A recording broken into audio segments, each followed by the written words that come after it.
Welcome back to another story on Infidelity Tales Lab. Before we begin, tell us, where in the world are you watching from? Now, let's dive into today's story.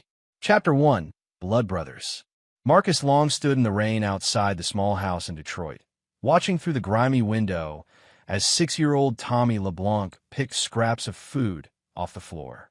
The boy's ribs showed through his torn shirt, and his eyes held the hollow look Marcus had seen too many times in war zones. Inside, Christina LeBlanc swayed on her feet, needle tracks visible on her arms. The life insurance money from her husband's death clearly funding something other than her son's welfare. Tommy's fine, she had slurred earlier when Marcus confronted her. Mind your own business. But it was Marcus's business. He'd made a promise to Russell LeBlanc in a foxhole in Afghanistan 3 years ago, moments before an IED took Russell's life. If something happens to me, take care of Christina and Tommy, Russell had whispered through blood-filled lungs. Promise me, brother. Marcus had promised, and Marcus Long never broke his word. The call to child services had been worthless. Christina had connections through her dealer, a low-level city official who made problems disappear for the right price. The system had failed Tommy, just like it had failed so many others. But Marcus wasn't the system. He was something else entirely.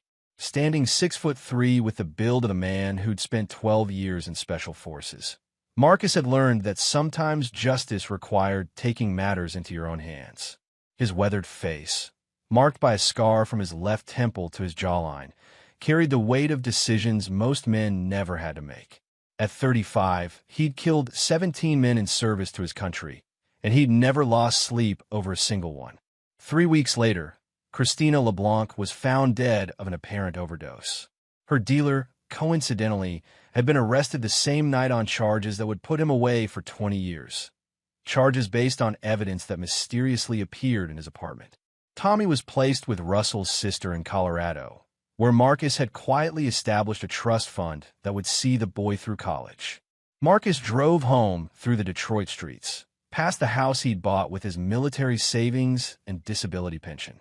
The neighborhood was quiet, tree-lined, the kind of place where people minded their own business and asked few questions. Perfect for a man who valued privacy. He pulled into his driveway and sat for a moment, studying the house he'd called home for 2 years. Inside, Ashley was probably asleep or pretending to be. Their marriage had been cooling for months, though Marcus couldn't quite pinpoint when or why. Maybe it was his frequent trips to check on Tommy, or the nightmares that still woke him some nights, or simply the fact that a man who'd spent his adult life in combat zones didn't easily adapt to suburban domesticity. Ashley Haynes had been a nurse at the VA hospital where Marcus received treatment for his injuries. Beautiful, blonde, with bright green eyes and a smile that could light up a room. She'd seemed to understand his struggles, had been patient with his adjustment to civilian life. They'd married after a year of dating, and for a while, Marcus thought he'd found peace. But peace, he was learning, was a fragile thing. Chapter 2, Fractures. Ashley Long stood in front of the bathroom mirror, applying makeup with practiced precision. At 28, she'd maintained the looks that had first caught Marcus's attention. But lately, those looks served a different purpose. She was meeting Nicholas Randall for lunch, officially to discuss her application for a nursing position at his private practice, unofficially for reasons she tried not to examine too closely. Nicholas was everything Marcus wasn't. Smooth, charming, financially successful. His family practice catered to Detroit's wealthy suburbs, and his BMW sat in the restaurant parking lot like a promise of a different life. He'd been pursuing Ashley for months, ever since she'd brought her resume to his office. The job offer was real, but they both knew it wasn't the only thing on the table. "You deserve better than this," Nicholas had told her during their previous lunch. "A man who appreciates what he has, who can provide the life you should be living." Ashley had tried to defend Marcus, but the words felt hollow. Her husband was a good man, she knew that. Honorable, loyal, protective. But he was also distant, haunted by whatever had happened to him overseas. He'd disappear for days without explanation, claiming veteran affairs or helping other soldiers adjust to civilian life. She'd stopped asking where he went. Marcus arrived home as Ashley was leaving for her job interview. He kissed her cheek, a gesture that felt more like habit than affection. "Good luck today," he said, though something in his eyes suggested he knew more than he was letting on. "Thanks. I should be back by 3. Marcus watched her drive away in her silver Accord, noting the time, the direction, the license plate number, habits from another life that died hard. He'd been trained to observe, to gather intelligence, to read people's intentions through their actions rather than their words. And Ashley's actions lately told a story she wasn't ready to speak aloud. He spent the morning cleaning his weapons, not because they needed it, but because the routine calmed him. The Glock 19 he'd carried in Afghanistan, the K-bar knife that had saved his life in Kandahar, the Remington 870 he'd bought for home defense. Each weapon was maintained to military specifications, oiled and ready, though he hoped never to need them again. The phone rang at 11:47 a.m. Marcus answered on the second ring. "Marcus Long. This is Detective Bailey from Detroit PD. We met a few months ago regarding the LeBlanc case." Marcus remembered Corey Bailey, a good cop who tried to help Tommy before the bureaucracy shut him down. "What can I do for you, Detective?" "There's been some interest in Christina LeBlanc's death. Internal Affairs is asking questions about the timing, about who might have had access to information about her dealer's operation." Marcus's voice remained steady. "I'm sure you handled everything by the book." "I did. But Marcus," Bailey's voice dropped. "Be careful. There are people who think Russell's friends might have been more involved than they let on. People with long memories and short tempers." The line went dead. Marcus set down the phone and walked to his kitchen window, which offered a clear view of the street. A dark sedan sat at the corner, 2 men inside, one talking into a radio. They'd been there for 20 minutes. Marcus smiled grimly. He'd dealt with surveillance before, both conducting it and evading it. If someone wanted to play that game, he was ready. But first, he had other business to attend to. Ashley's lunch reservation was at noon at Romano's, an upscale Italian place downtown. Marcus knew this because he'd checked her computer history the night before. Her password was still their wedding anniversary, touchingly naive for a woman planning an affair. Chapter 3, Revelations. Marcus sat in his truck across the street from Romano's, watching through high-powered binoculars as his wife laughed at something Nicholas Randall was saying. The doctor was handsome in a polished way. Expensive suit, perfect teeth, manicured nails. The kind of man who'd never had dirt under his fingernails or blood on his hands. They were sitting in a corner booth, Ashley's hand resting on top of Nicholas's on the white tablecloth. Even from a distance, Marcus could read their body language. The way Ashley leaned toward Nicholas, how their fingers intertwined, the intimate smiles they shared. This wasn't a job interview. This was a couple in love, or at least in lust. Marcus felt something cold settle in his chest. But it wasn't the crushing devastation he might have expected. Instead, it was the same calm that had come over him in combat when everything went to hell, a crystalline clarity that burned away all emotion except purpose. His phone buzzed with a text from Ashley, interview running long. "Might be late tonight. Don't wait up." Marcus typed back, "Good luck. Love you." But love, he realized, was past tense now. He followed them from the restaurant to Nicholas's condo downtown, a converted warehouse in the trendy riverfront district. From his vantage point in a parking garage across the street, Marcus watched them disappear into the building. Ashley's car would be parked in the guest section of the underground garage. She was learning to be careful about appearances, though not careful enough. Marcus made 3 phone calls. The first was to a private investigator named Grant Cannon, a former Delta Force operator who owed Marcus a favor from their time overseas. Grant could get photos, video, whatever evidence might be needed later. The second call was to Spencer Sherman, a computer specialist who'd been in Marcus's unit before transferring to cyber warfare. Spencer could hack anything with a circuit board and had been making a very comfortable living in the private sector since his discharge. The third call was to Alfred Copeland, who officially ran a security consulting firm and unofficially provided services that fell into legal gray areas. Alfred had been Marcus's commanding officer for 3 years and understood that sometimes civilian problems required military solutions. "I need a full background workup on 2 subjects," Marcus told Alfred after exchanging pleasantries. Nicholas Randall, family practice physician, lives downtown Detroit. And I need to know who's been watching my house. Personal or professional? Both. Alfred's voice carried understanding. I'll have what you need by tomorrow. You want me to ask what this is about? Better if you don't. Roger that. Watch your six, Marcus. Marcus drove home, his mind already shifting from hurt husband to tactical mode. Ashley's betrayal was a wound, but wounds healed. What mattered now was gathering intelligence, identifying objectives, and developing a plan of action.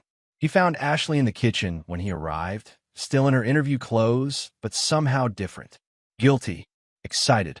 The flush in her cheeks and the way she avoided his eyes told him everything he needed to know about how her afternoon had gone. How was the interview? Marcus asked, settling into his chair at the kitchen table. Good. Really good. Dr. Randall said he'll have a decision by next week. Ashley busied herself making coffee, her back to Marcus. How was your day? Productive. Had some interesting conversations. Ashley turned, studying his face. Marcus had learned to school his expressions long ago, and she found nothing there but mild interest. With who? Old friends. You know how it is with military guys. We like to keep in touch. That night, Ashley went to bed early, claiming exhaustion. Marcus sat in his study, a converted bedroom where he kept his military memorabilia, awards, and photographs from his service. Russell LeBlanc's picture sat on the desk, taken during their last leave together. Russell had been grinning, arm around Christina, completely unaware that his wife would betray his memory and endanger his son. Marcus opened his laptop and began typing. If Ashley wanted to play games, he'd show her how a professional played. But first, he needed to understand exactly what kind of enemies he was facing. The surveillance team, Nicholas Randall's background, Ashley's motivations, all pieces of a puzzle that would determine his next moves. By dawn, Marcus had the framework of a plan. It would be elegant, thorough, and absolutely devastating. Ashley and Nicholas thought they were writing a love story. Marcus would teach them they were actually starring in a tragedy. Chapter 4. Intelligence Gathering. The knock came at Marcus's door at exactly 0800 hours. Alfred Copeland stood on the porch, looking like any other businessman in his charcoal suit and wire-rimmed glasses. Only someone with military experience would notice the way he carried himself, the way his eyes constantly scanned for threats or the slight bulge under his left armpit. Coffee? Marcus asked, leading Alfred into the kitchen. Black. Alfred set a manila folder on the table. Your surveillance team is interesting. Detroit PD Internal Affairs, but they're not investigating you for Christina LeBlanc. They're looking for Russell's old unit because someone's been asking questions about military contractors working in Michigan. Marcus poured 2 cups and sat down. What kind of questions? The kind that suggest someone thinks Russell might have been involved in activities beyond his official military record. Someone with enough juice to get IA to do their dirty work. Alfred opened the folder, revealing photos and documents. Nicholas Randall, 32, graduated University of Michigan Medical School, established his practice 4 years ago with a loan from his father-in-law, Senator Donald Parrish. The name hit Marcus like a physical blow. He'd heard of Parrish during his military service, a defense contractor's wet dream, consistently voted for expanded military budgets, while his family's companies somehow managed to win a disproportionate number of contracts. Parrish's daughter is Elena Parrish Randall, Alfred continued. Married to Nicholas 5 years ago. Separation filed 3 months ago. Divorce proceedings ongoing. Guess who's representing her in the divorce? Marcus studied the photograph of Elena Parrish Randall. Beautiful brunette, expensive clothes, the kind of woman who'd never forgiven her husband for looking at other women. Let me guess. Someone who specializes in taking cheating husbands for everything they're worth. Bingo. And get this, the separation was filed the same week Nicholas first contacted your wife about the job position. The pieces were falling into place. Nicholas wasn't just cheating on his wife. He was setting up Ashley as evidence for his own divorce proceedings. A man looking to trade one wife for another probably tried to minimize what he'd lose in the settlement. There's more, Alfred said, sliding another photograph across the table. This is Pablo Johns, Parrish's chief of staff. He's the one who got IA interested in Russell's unit. Apparently, someone convinced the senator that Russell was involved in unauthorized weapons trafficking, and Parrish wants to know if any of his old friends might have inherited the business. Marcus laughed, but there was no humor in the sound. Russell sold vacuum cleaners door to door before he enlisted. The most illegal thing he ever did was keep a Nazi knife he took off a dead Taliban commander. I know that. You know that. But Parrish doesn't, and he's got enough political weight to make problems for anyone associated with Russell's name. Marcus studied the intelligence reports. Senator Parrish was using his influence to investigate Russell's friends, probably as a favor to his son-in-law. Nicholas needed dirt on anyone who might interfere with his plans, and Ashley's military husband represented a potential threat to his carefully orchestrated divorce strategy. So Nicholas doesn't just want my wife, Marcus said slowly. He wants me neutralized. Alfred nodded. Looks that way. You got a choice here, Marcus. You can lay low, let them finish their investigation, and hope they don't find anything worth pursuing. Or I can remind them why Special Forces operators aren't good people to threaten. Your call. But if you decide to play offense, you'll need to be smart about it. Parrish has resources, and Nicholas has money. They can make life difficult. Marcus stood and walked to the window. The surveillance car was gone, but that didn't mean anything. They could be using different vehicles, different tactics. In Afghanistan, he learned that the enemy you couldn't see was usually the most dangerous. I need something else, Marcus said. Complete financial records on Nicholas Randall and Elena Parrish Randall. Medical practice income, assets, debts, everything. And I need to know about their social circle, who they trust, who they owe favors to, who might be willing to sell information. Alfred closed the folder. What are you planning? To keep my promise to Russell, and to teach my wife what happens when you betray someone who's killed for his country. That afternoon, Marcus received a call from Grant Cannon. The private investigator had been busy. Your wife and the doctor are creatures of habit, Grant reported. Same restaurant every Tuesday and Thursday. Same hotel room every Friday afternoon. I've got photos, video, audio recordings. Enough to end any marriage in any courtroom in America. What about their security? Sloppy. They think they're invisible because they use cash and park in different garages. But they don't check for surveillance, don't vary their routes, don't even turn off their cell phones. Amateurs. Marcus felt a familiar satisfaction. Ashley and Nicholas were operating like civilians, thinking like civilians. They had no idea they were playing against someone who'd spent 12 years learning how to hunt human beings. Keep watching them, Marcus instructed, and expand surveillance to Nicholas's wife. I want to know everything about her routine, her friends, her lawyers. Everything. Copy that. Marcus, you want some advice from an old soldier? Shoot. Whatever you're planning, make sure you can live with it.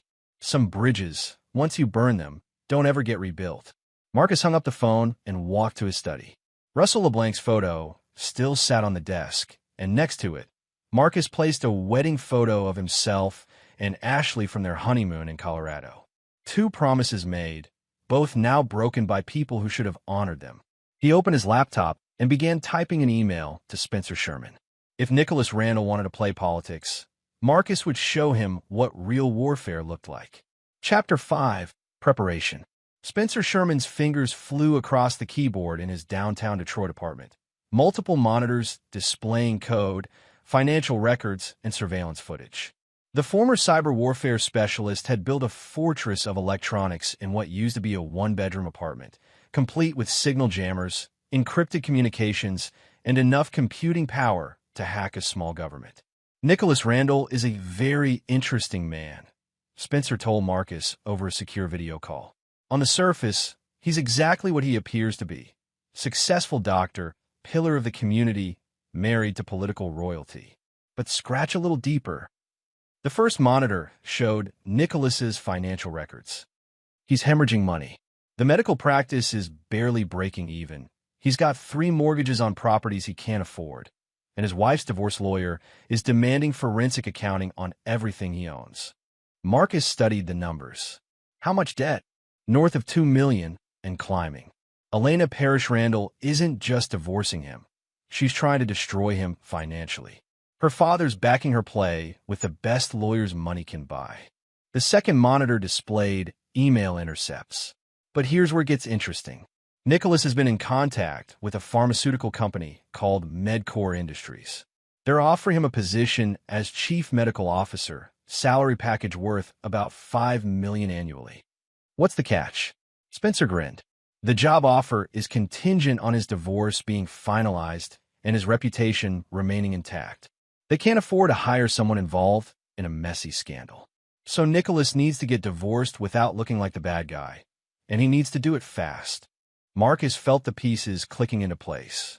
That's where Ashley comes in. He's not just having an affair. He's creating evidence that his marriage was already over before he started cheating, setting up a narrative where he's the victim of a loveless marriage who found solace with another woman. Exactly. And there's more. The third monitor showed photographs of Nicholas meeting with men Marcus didn't recognize. These are private investigators, but not the kind who take photos of cheating spouses. These guys specialize in corporate espionage, personal destruction, making problems disappear. Marcus leaned forward. What kind of problems? The kind that might testify in divorce proceedings. Nicholas has been having affairs for years, but Elena's lawyers can't prove it because his previous girlfriends have all mysteriously developed amnesia, lost evidence, or simply disappeared from Detroit altogether. The pattern was clear now. Nicholas Randall wasn't just a cheating husband. He was a predator who used his connections and resources to silence anyone who threatened his carefully constructed image. Ashley wasn't his first victim. She was just the latest in a line of women who'd served his purposes and been discarded when convenient. What about Elena? Marcus asked. Spencer pulled up another file. Elena Parrish Randall is not someone you want as an enemy. Daddy might be the one with the Senate seat, but she's the one with the brains. Graduated Harvard Law, worked for the Justice Department before marriage, still has connections throughout federal law enforcement. Why isn't she using those connections to destroy Nicholas? Because she's playing a longer game. Elena wants to take Nicholas for everything he's worth, but she also wants to preserve the family's political reputation. A messy divorce with allegations of criminal behavior would damage her father's career. So she's being surgical, destroy Nicholas financially and personally, but keep it out of the headlines. Marcus stood and walked to his window. The surveillance team was back, different car this time, but the same pattern. They weren't trying to hide anymore, which meant they wanted him to know he was being watched. Psychological pressure, meant to make him nervous, make him do something stupid. Spencer, I need you to do something for me. Can you access Elena Parrish Randall's communications? That's federal law enforcement royalty, Marcus.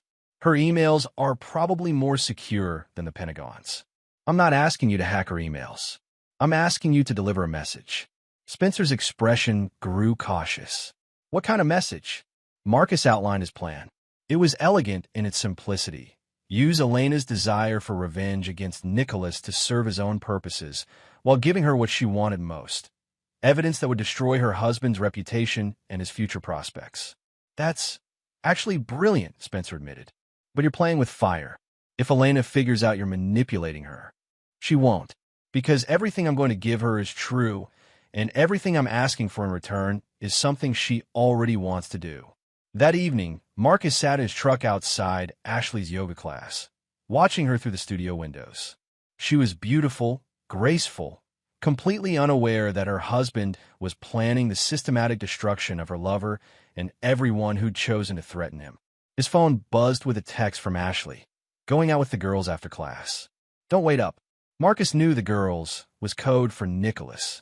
They'd probably go to their usual hotel, make love like they were teenagers, talk about their future together once Ashley divorced her damaged war veteran husband. Nicholas would promise her the world, paint pictures of a life filled with money and security and social status. Marcus typed back, have fun. Love you. But love was a luxury he could no longer afford. Russell LeBlanc had died trusting Marcus to take care of his family, and Marcus had kept that promise through blood and violence. Now Ashley was breaking her promise to love and honor her husband, and Nicholas was using her to threaten Marcus's freedom and future. Some promises were sacred. Others were just words people said before they showed you who they really were. Marcus drove home through the quiet streets, past the surveillance car that was trying too hard to look invisible. Tomorrow, he would begin teaching everyone involved why betraying a special forces operator was the kind of mistake you only made once. His phone rang as he pulled into his driveway. Alfred Copeland's voice was tense. "Marcus, we've got a problem." One of Russell's old squad mates, Don Parrish, no relation to the senator, was found dead in his apartment in Chicago. Apparent suicide, but the timing suspicious. Marcus felt cold rage building in his chest. Someone's cleaning house. Looks that way. Don had been asking questions about who was investigating Russell's unit. Whoever's behind this doesn't want word getting out that they're targeting military veterans. Marcus hung up the phone and sat in his truck, watching his house, thinking about Russell LeBlanc and Don Parrish and all the promises made to dead men who trusted their brothers to keep them. Tomorrow, the war would begin in earnest. Chapter 6. The Trap. Elena Parrish Randall sat in her father's study in Bloomfield Hills, reviewing financial documents that painted a picture of her husband's spectacular greed and stupidity. At 31, she possessed her father's political instincts and her mother's ruthless intelligence, wrapped in the kind of devastating beauty that made men underestimate her until it was too late. The anonymous email had arrived at precisely the right moment. Detailed financial records showing Nicholas's debts, photographs of his meetings with Medcore Industries executives, and most importantly, evidence of his systematic intimidation of previous mistresses. Everything she needed to destroy him completely, delivered by someone who clearly wanted Nicholas Randall to suffer. "The question," she murmured to her father, "is who our anonymous benefactor might be and what they want in return." Senator Donald Parrish looked up from his own papers. At 62, he was the kind of politician who'd survived 4 decades in Washington by understanding that information was the ultimate currency. Someone with access to private investigators, financial records, and intimate knowledge of Nicholas's activities. Someone with military or law enforcement connections. Elena studied the photographs again. Someone who wants Nicholas destroyed as badly as I do. Her phone buzzed with a text from an unknown number. "Romano's restaurant, tomorrow at noon. Come alone. Bring the documents I sent you." Elena smiled. She'd been looking forward to meeting her mysterious ally. Marcus arrived at Romano's 30 minutes early, taking a corner table with clear views of all entrances and exits. He wore a dark suit that concealed the Glock holstered at his hip, and his appearance had been carefully calculated to suggest military precision without obvious threat. He needed Elena to see him as a resource, not an enemy. She arrived exactly on time, moving through the restaurant with the confidence of someone who'd never been afraid of anything in her life. Tall, elegant, expensively dressed, with intelligent eyes that missed nothing. She slid into the seat across from Marcus without hesitation. "You must be the husband," Elena said without preamble. "Marcus Long. And you must be the woman who's going to help me destroy your husband." Elena's smile was sharp as a blade. "I like a man who gets straight to the point. What do you want, Mr. Long?" Marcus slid a manila envelope across the table. "Complete surveillance records of Nicholas and my wife's affair. Dates, times, locations, photographs, audio recordings. Everything you need to prove adultery in your divorce proceedings." Elena opened the envelope, scanning the contents with professional interest. "This is quite thorough, but I assume you want something in return." "3 things. First, I want your father's investigation into Russell LeBlanc's unit called off. It's based on false information designed to serve Nicholas's interests." "Done. Daddy's already having second thoughts about that favor to Nicholas." "Second, I want information about the people Nicholas hired to intimidate his previous girlfriends. Names, contacts, payment records." Elena's eyes narrowed. "Planning some intimidation of your own?" "Planning to prevent them from intimidating anyone else." "And the third thing?" Marcus leaned forward. "When Nicholas's world falls apart, and it will, I want your word that you won't interfere with whatever happens to him next." Elena studied Marcus for a long moment, seeing something in his eyes that made her glad they were on the same side. "You're not planning to divorce your wife, are you? You're planning something much more permanent." "I'm planning to keep the promises I've made. Everything else is just details." Elena extended her hand across the table. Mr. Long, I believe we're going to be excellent partners. They shook hands, and Marcus felt the final piece of his plan slide into place. Elena Parrish Randall was exactly what he'd hoped for: intelligent, ruthless, and completely committed to destroying Nicholas Randall. With her resources and his skills, they would tear apart everything Nicholas had built, piece by piece. That night, Marcus sat in his study, cleaning his weapons while Ashley slept in their bedroom. Tomorrow, she would discover that her husband knew about the affair, but not in the way she expected. Tomorrow, Nicholas would learn that threatening a Special Forces operator's family had consequences that extended far beyond anything he could imagine.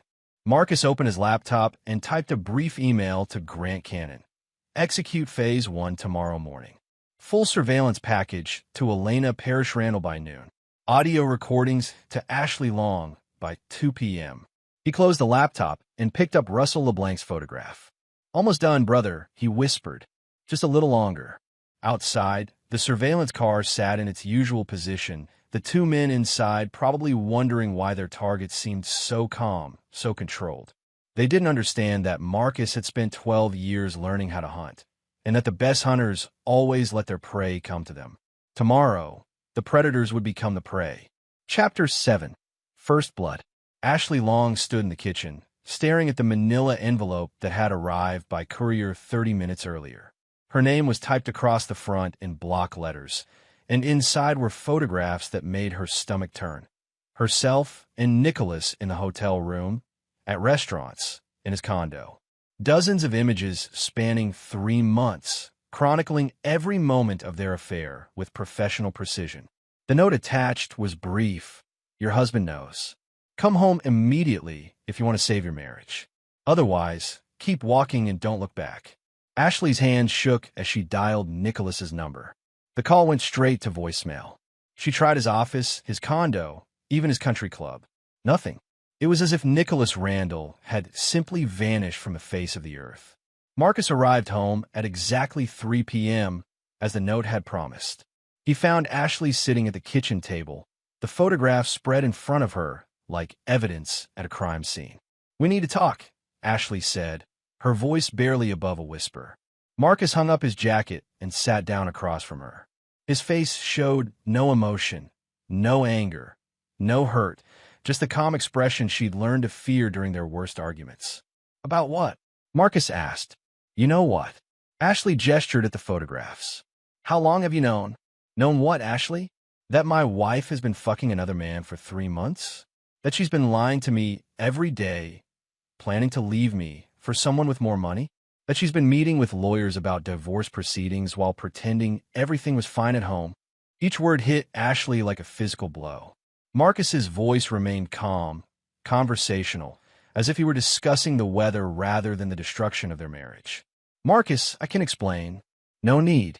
You fell in love with someone else. It happens. People grow apart, find they want different things." "I understand." Ashley looked up at him, confused by his reasonable tone. "You understand?"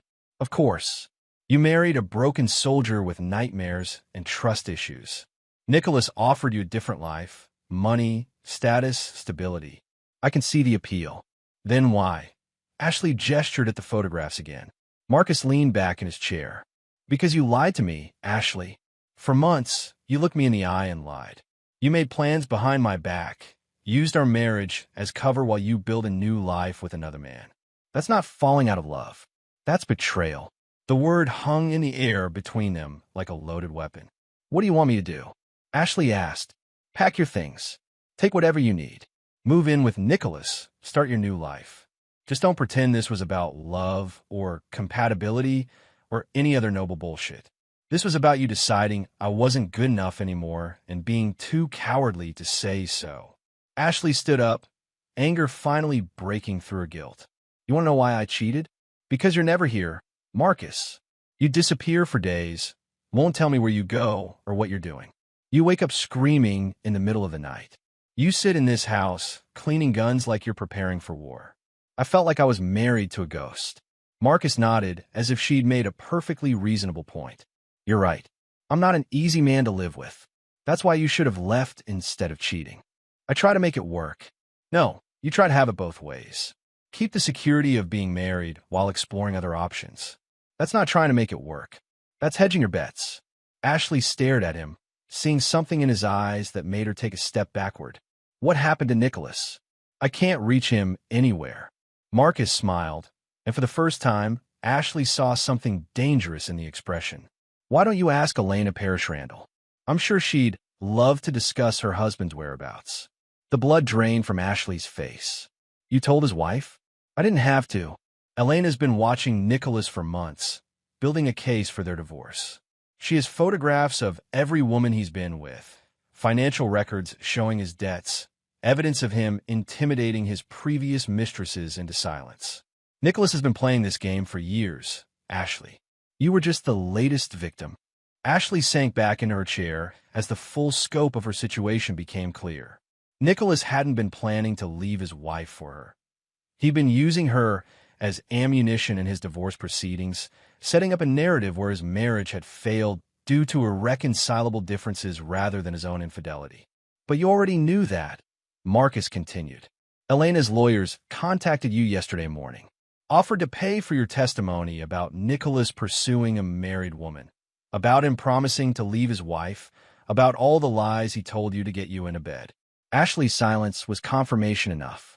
So here's what's going to happen, Marcus said, standing up. You're going to take Elena's money and testify against Nicholas.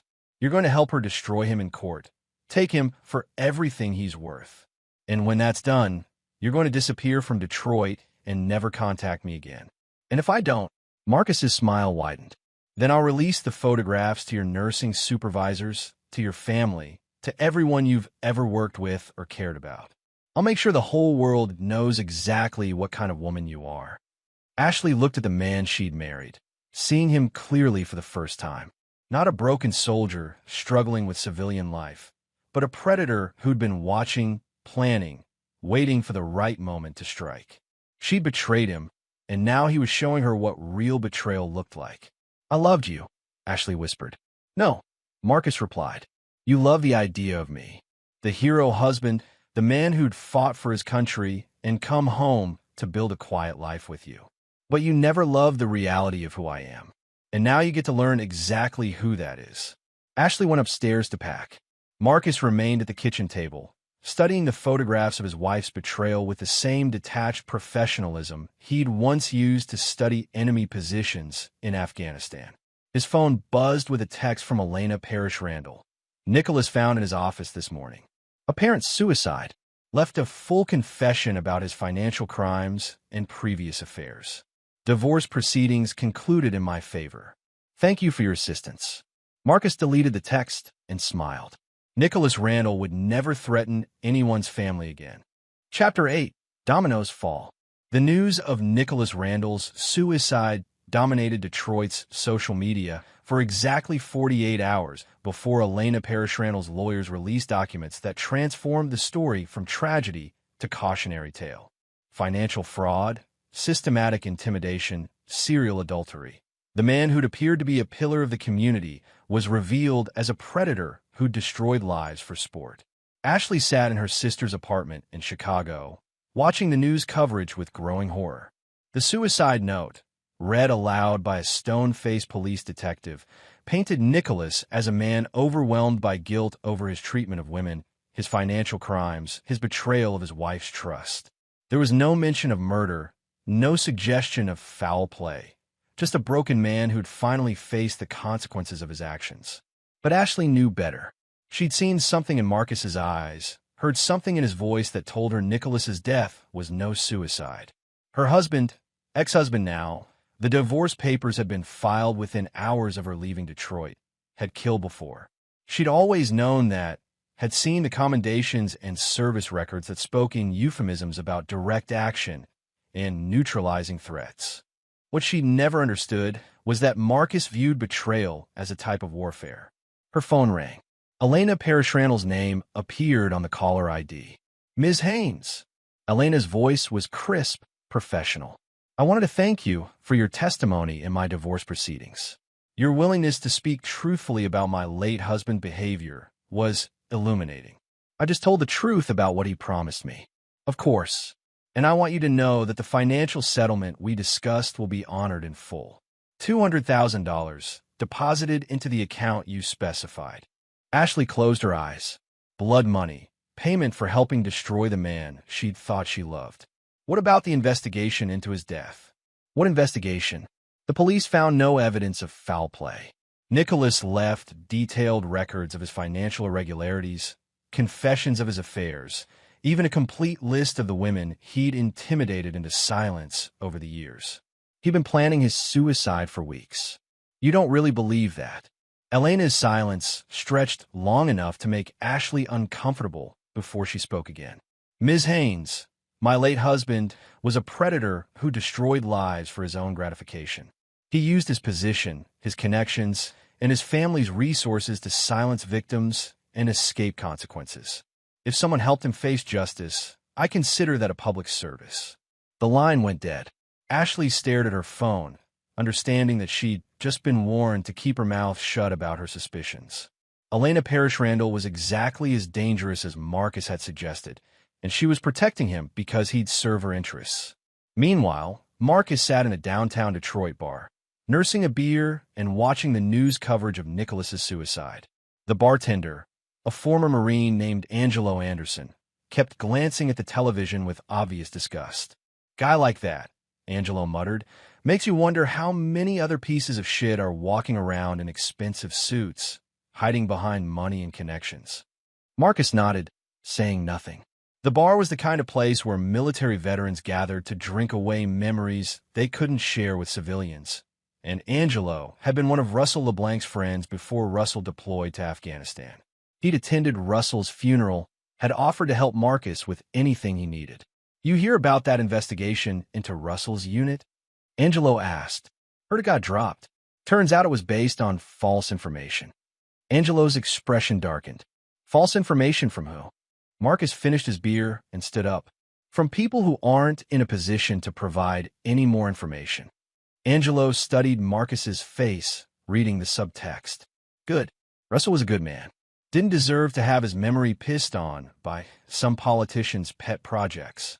Marcus left money on the bar and walked out into the Detroit evening. The surveillance team was gone, had been gone since Nicholas's suicide hit the news.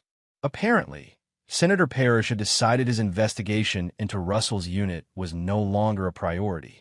His phone buzzed with a text from Grant Cannon. Package delivered to Chicago address. Subject, confirmed receipt.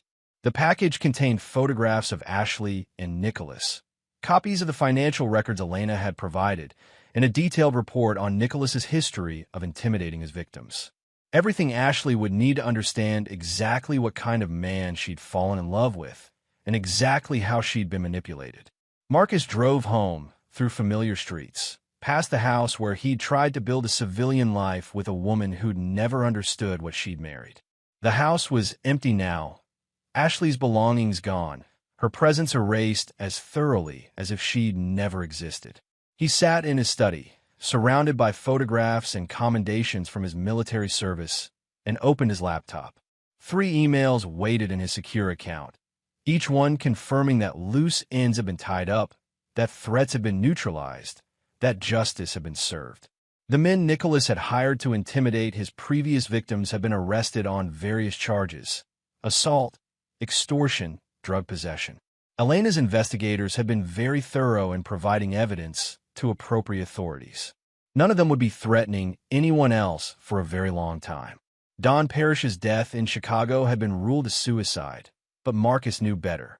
Someone had been cleaning house, eliminating potential witnesses to the false investigation of Russell's unit. That someone was now sitting in a federal prison, having been arrested for unrelated firearms violations based on an anonymous tip to the ATF. Senator Parrish had announced his retirement from politics, citing health concerns and a desire to spend more time with his family. Elena had provided her father with enough information about his association with Nicholas to convince him that a quiet exit from public life was preferable to a public scandal. Marcus closed the laptop and walked to his bedroom. For the first time in months, he expected to sleep without nightmares. The promises he'd made to Russell LeBlanc had been kept. The threats to his own safety had been eliminated. The people who betrayed him had faced consequences appropriate to their crimes. Tomorrow, he would begin rebuilding his life. But tonight, he would sleep the sleep of a man who'd completed his mission and come home victorious. Chapter 9. Resolution. 6 months later, Marcus Long stood in the cemetery where Russell LeBlanc was buried, holding the hand of a 6-year-old boy who bore his father's eyes and his mother's delicate features. Tommy LeBlanc had grown 3 inches and gained 15 pounds since coming to live with his aunt in Colorado, and his nightmares had finally stopped. "Uncle Marcus," Tommy said, using the title Marcus had taught him, "Daddy would be proud of you, wouldn't he?" Marcus knelt beside the grave marker, straightening the American flag that marked Russell's service. "What makes you say that, buddy?" "Aunt Sarah says you kept your promise to take care of me. She says promises to dead people are the most important kind." Marcus felt something loosen in his chest, a tension he'd carried for so long he'd forgotten it was there. "Your daddy was my best friend, Tommy. Taking care of you isn't a burden, it's an honor." They stood together in the Colorado sunshine, 2 survivors of different wars, bound together by love for a man who died believing his sacrifice meant something. Marcus had established a trust fund that would see Tommy through college, had arranged for the best therapist money could buy, had made sure the boy would never want for anything. Marcus's phone buzzed with a text from Spencer Sherman. Ashley Haynes married insurance salesman in Phoenix last month. Living quietly, no contact with anyone from Detroit. Thought you should know. Marcus deleted the text without responding.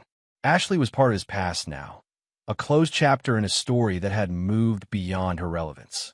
He'd kept his promise not to destroy her publicly, and she'd kept her promise to disappear from his life. Some endings didn't require revenge.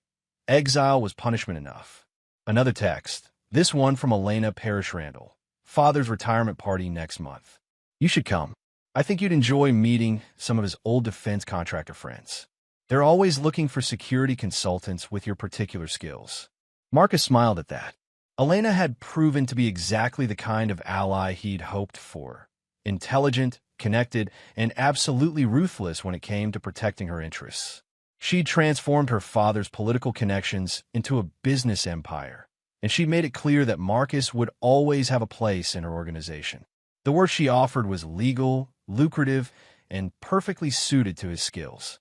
Corporate security, threat assessment, problem resolution for clients who prefer discretion over publicity. It was a chance to use his military training in service of people who understood the value of loyalty and the cost of betrayal. "Are we going home now?" Tommy asked. Marcus looked down at the boy who'd become the closest thing to family he had left. "Yeah, buddy, we're going home." They walked back to Marcus's truck, Tommy chattering about school and friends and the baseball team he'd joined. Normal childhood concerns, the kind Russell had dreamed his son would have. Marcus listened with the attention he'd once reserved for mission briefings, filing away every detail of Tommy's happiness like evidence of a job well done. The drive back to Tommy's aunt's house took them through the Colorado mountains, past landscapes that reminded Marcus why he'd served his country in distant wars. This was what freedom looked like. Wide open spaces, children playing safely, communities where people trusted their neighbors and kept their promises. Sarah LeBlanc met them at the door, Russell's younger sister who'd inherited his sense of humor and his devotion to family. She'd welcomed Tommy without hesitation, had accepted Marcus's involvement in the boy's life with the understanding that some bonds transcended conventional definitions. "How was the visit?" Sarah asked, ruffling Tommy's hair as he ran past her into the house. "Good. He's doing well. No nightmares, good grades, making friends." Sarah studied Marcus's face with the insight that came from growing up with a brother who'd chosen military service. "And how are you doing? Really?" Marcus considered the question seriously. For the first time in years, he wasn't carrying the weight of unfulfilled promises or unresolved threats. Ashley was gone.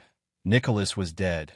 The investigation into Russell's unit had been terminated, and the men who'd threatened Marcus's future were either imprisoned or neutralized. "I'm at peace," Marcus said finally. Sarah smiled. "Russell will be glad to hear that. He worried about you, you know. Used to say you were the kind of man who'd carry the whole world's burdens if someone let you." "Maybe," but I'm learning to choose my burdens more carefully. Marcus spent the evening with Tommy and Sarah, sharing dinner and watching the boy play video games with the concentration of a future tactician. This was what Russell had died for. The chance for his son to grow up safe, happy, surrounded by people who loved him. As Marcus prepared to leave for his hotel, Tommy ran up and hugged him tightly. "I love you, Uncle Marcus," the boy whispered. Marcus knelt down and returned the hug, feeling the simple weight of unconditional trust. "I love you too, buddy, and I'll always be here when you need me." It was another promise, but this one felt different. Not a burden carried in honor of the dead, but a gift given freely to the living. Tommy would grow up knowing he was loved, protected, valued. He would understand that promises made in love were sacred, and that real men kept their word regardless of the cost. Marcus drove back to his hotel through the mountain night, thinking about the future Elena had offered him and the life he was building from the ashes of his marriage. He learned that some betrayals were unforgivable, that some enemies had to be destroyed rather than defeated, and that justice wasn't always found in courtrooms or delivered by institutions. But he'd also learned that loyalty was still rewarded, that promises kept in darkness were often more valuable than those made in light, and that sometimes the best revenge was simply living well while your enemies faced the consequences of their choices. His phone rang as he reached the hotel. Alfred Copeland's name appeared on the caller ID. "Marcus, I've got a proposition for you. Private military contractor, government consulting, very lucrative. Interested?" Marcus smiled as he parked the truck. "Send me the details. I think I'm ready to get back to work." The war was over. It was time to start planning the next campaign. As he walked into the hotel lobby, Marcus felt the familiar satisfaction of a mission completed successfully. Russell LeBlanc's son was safe, his enemies were defeated, and his promises were kept. Some men measure their lives in money earned or status achieved. Marcus Long measured his in promises kept and enemies destroyed. By that standard, he was a very successful man indeed. And there you have it. Another story comes to an end. What did you think? I'd love to hear your thoughts in the comments below. If you enjoy this story, consider joining our community by subscribing. It means the world to us. For more stories like this one, check out the recommended videos on screen. And I'll see you there. A warm welcome to Infidelity Tales Lab. Thank you for supporting our channel. Quick question before we start. Where are you tuning in from today? East Coast? West Coast? Another continent entirely? Let us know. Now, let's dive into today's story. Chapter 1. Foundation Cracks. Dominic Reeves surveyed the sprawling Tudor-style home from his driveway. Admiring the craftsmanship of the stone facade he'd meticulously restored over weekends spanning 3 summers. At 42, he'd built everything in his life through calculated persistence. His contracting business, his investment portfolio, and this house that represented 15 years of marriage to Vanessa. The November wind carried the scent of coming snow as Dom stepped inside, dropping his work boots in the mudroom.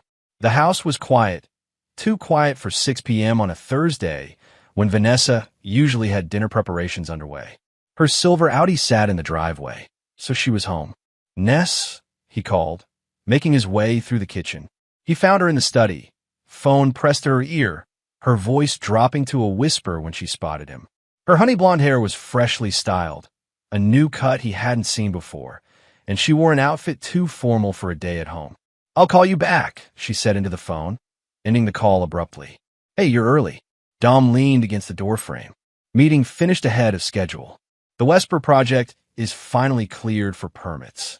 He paused, studying her. "You look nice. Going somewhere. Just met with Marianne for lunch." She smiled, but it didn't quite reach her eyes. "She's thinking about selling her condo." Dominic nodded, though he knew his sister-in-law had just renovated that condo less than 6 months ago. Something felt off, as it had for months now. Vanessa's unexplained absences, her dwindling interest in their renovation plans, the way she guarded her phone. "I was thinking we could finally discuss the kitchen remodel," he suggested. "Contractor discount on the cabinets expires next week." Vanessa busied herself organizing papers on the desk. "Let's put that on hold. The market's been so unpredictable lately." We've been putting it on hold for almost a year, Dom replied, keeping his voice even. It was your idea in the first place. Things changed, Dom. She stood, slipping past him. I need to grab something from the drugstore. Don't wait up for dinner. Before he could respond, she was gone, the front door closing with decisive finality. Dom stood in the empty study, noting the browser tab open on her laptop, a real estate valuation website showing comparable homes in their neighborhood. Over the next 3 weeks, Dom observed the subtle shifts in their household with mounting unease. Vanessa began boxing personal items, claiming to declutter. She made appointments that required privacy. The safe in his home office had been accessed, the document folder containing their property deed slightly askew. On a frigid December evening, Dominic returned from a job site to find Vanessa waiting in the living room, perched on the edge of the sofa like a visitor in her own home. We need to talk about the house, she announced without preamble. What about it? Dom asked, remaining standing. I've been thinking we should sell. The market's hot right now. Homes in this neighborhood are going for 20% above asking. She spoke with practiced casualness. It's the perfect time to cash out and maybe downsize. Dom studied his wife of 15 years, seeing the stranger she'd become. This is sudden. We put a lot into this place. That's exactly why we should sell, maximize our investment. She slid a business card across the coffee table. I've already spoken with a realtor. He's my cousin from my mother's side, Troy Lowell. You've never met him, but he specializes in luxury properties.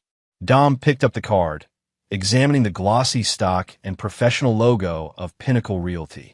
The man pictured had a square jaw and confident smile, handsome in a conventional way that immediately put Dom on alert.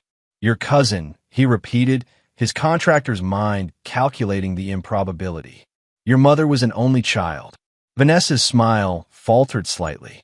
Second cousin, technically, through my grandmother's sister's side. Dom nodded, pocketing the card. I'd like to meet him before we make any decisions. Of course, she agreed too quickly. He's coming by tomorrow afternoon for an initial consultation. I told him you'd have questions. That night, Dom lay awake listening to Vanessa's measured breathing beside him, contemplating the sudden urgency to sell the home they'd planned to grow old in. Outside their bedroom window, snow began to fall, covering the garden where they'd buried their dog River 3 years ago, the garden where Vanessa had once talked about building a greenhouse for her retirement hobby. Dom slipped from bed and made his way to his home office, where he carefully photographed every document in their safe, forwarded emails from Vanessa's open laptop to his secure account, and made a crucial phone call to Walter Graves, an attorney who had represented his contracting business for years. Walt, it's Dom Reeves. I know it's late, but I need your help with something delicate. I think I'm about to be blindsided. Chapter 2. The Interloper. Troy Lowell arrived precisely at 3 the following afternoon, wearing a tailored charcoal suit that screamed success and bearing a leather portfolio embossed with the Pinnacle Realty logo. Dom observed the easy familiarity between Troy and Vanessa, the almost imperceptible touch of hands as Troy passed her a coffee, the shared glances that communicated more than casual acquaintance. Dominic, Troy extended his hand with practiced charm. Pleasure to finally meet you. Vanessa speaks highly of your craftsmanship. Dom shook the offered hand firmly, noting the expensive watch and manicured nails. Interesting. She's never mentioned you until yesterday. Troy's smile didn't waver. Family reunions are too infrequent these days. I've been based in Phoenix until recently. He opened his portfolio, revealing glossy market analyses. I've taken the liberty of preparing some preliminary numbers. The improvements you've made to this property put it in an exceptional bracket. For the next hour, Dom listened as Troy presented his pitch, market trends, comparables, staging recommendations. He spoke with the confidence of someone who had already secured the listing. I notice you've increased the value estimation by nearly 30% over the county assessment, Dom observed, pointing to a figure on one of Troy's spreadsheets. Conservative, actually, Troy replied smoothly. I've already had interest from several clients looking in this area. One in particular who would likely make an offer without the property even hitting the market. How convenient, Dom remarked. Isn't it? Vanessa interjected. Troy says we could close before February if we move quickly. Dom leaned back, feigning consideration. I'd like to see some documentation on those comparable sales. And your client list. Troy's confidence faltered momentarily. Client confidentiality prevents me from sharing specific names, but I can provide anonymized transaction histories. Necessary due diligence, Dom replied with a businessman's smile. I'm sure you understand. After Troy departed with promises of additional documentation, Vanessa confronted Dom in the kitchen. You were unnecessarily combative, she accused, arms crossed defensively. Dom rinsed his coffee mug methodically. Just doing my homework on someone who appeared out of nowhere to sell our biggest asset. He's family, Dom. Is he? Dom turned, leaning against the counter.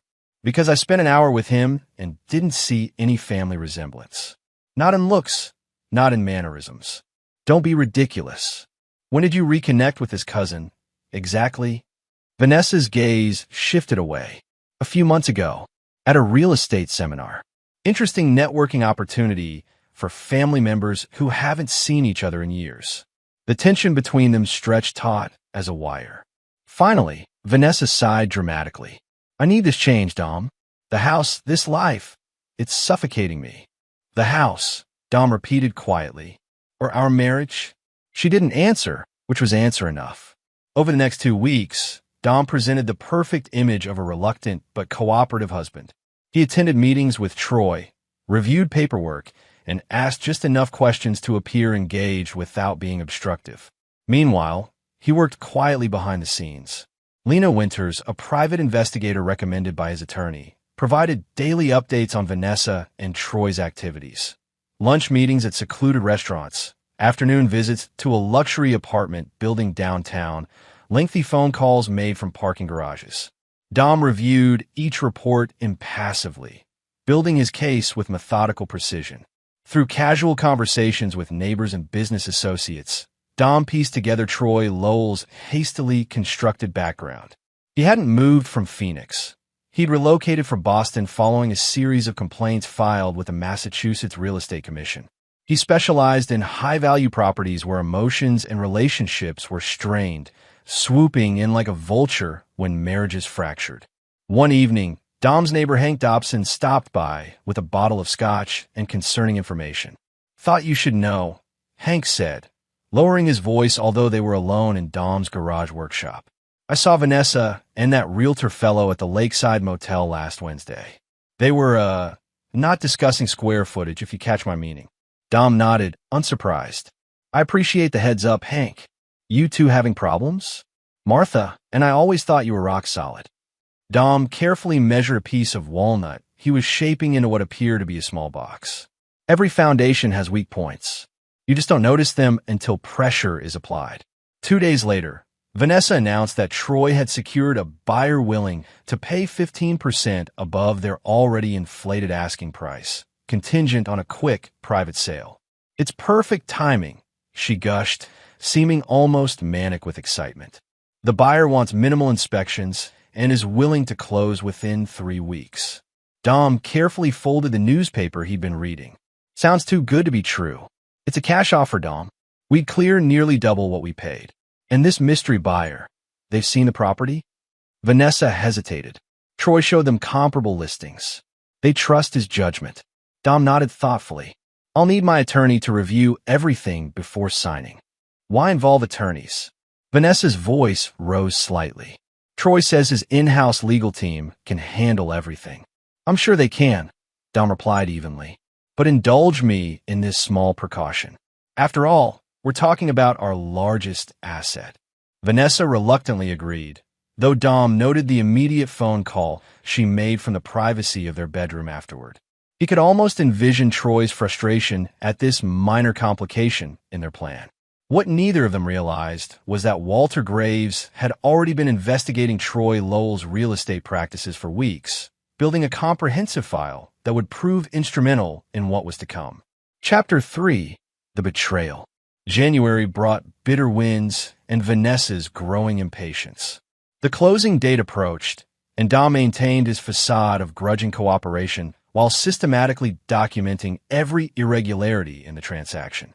He noted how Troy circumvented standard procedures, how inspection requirements were mysteriously waived, how the purchase agreement contained unusual clauses buried in legal jargon. The morning of the closing, Dom dressed methodically in his best suit, charcoal gray with a deep blue tie that Vanessa had given him on their 10th anniversary. The irony wasn't lost on him as he slipped his grandfather's pocket watch into his vest pocket, along with a small digital recording device. "Ready?" Vanessa asked, appearing in the doorway. She wore a cream-colored dress he'd never seen before, her wedding ring conspicuously absent. "Almost," he replied, placing a single document in his inner pocket. Big day. At the title company's office, Troy greeted them with professional enthusiasm that barely masked his triumph. The conference room held only the essential participants, the title agent, a notary, and Troy's paralegal. Walter Graves, Dom's attorney, had been unavoidably delayed, according to the apologetic text Dom received just before the meeting. "We should proceed," Troy suggested smoothly. "Mr. Graves can review the final documents afterward." Dom nodded agreeably. "I assume the buyer will be joining us?" Troy exchanged a quick glance with Vanessa. "Actually, she's on a conference call, but has pre-signed the necessary paperwork. All very standard in these situations." The title agent, a nervous young woman named Priscilla, distributed document packages. "Before we begin, I need to confirm that both sellers understand they're transferring property to..."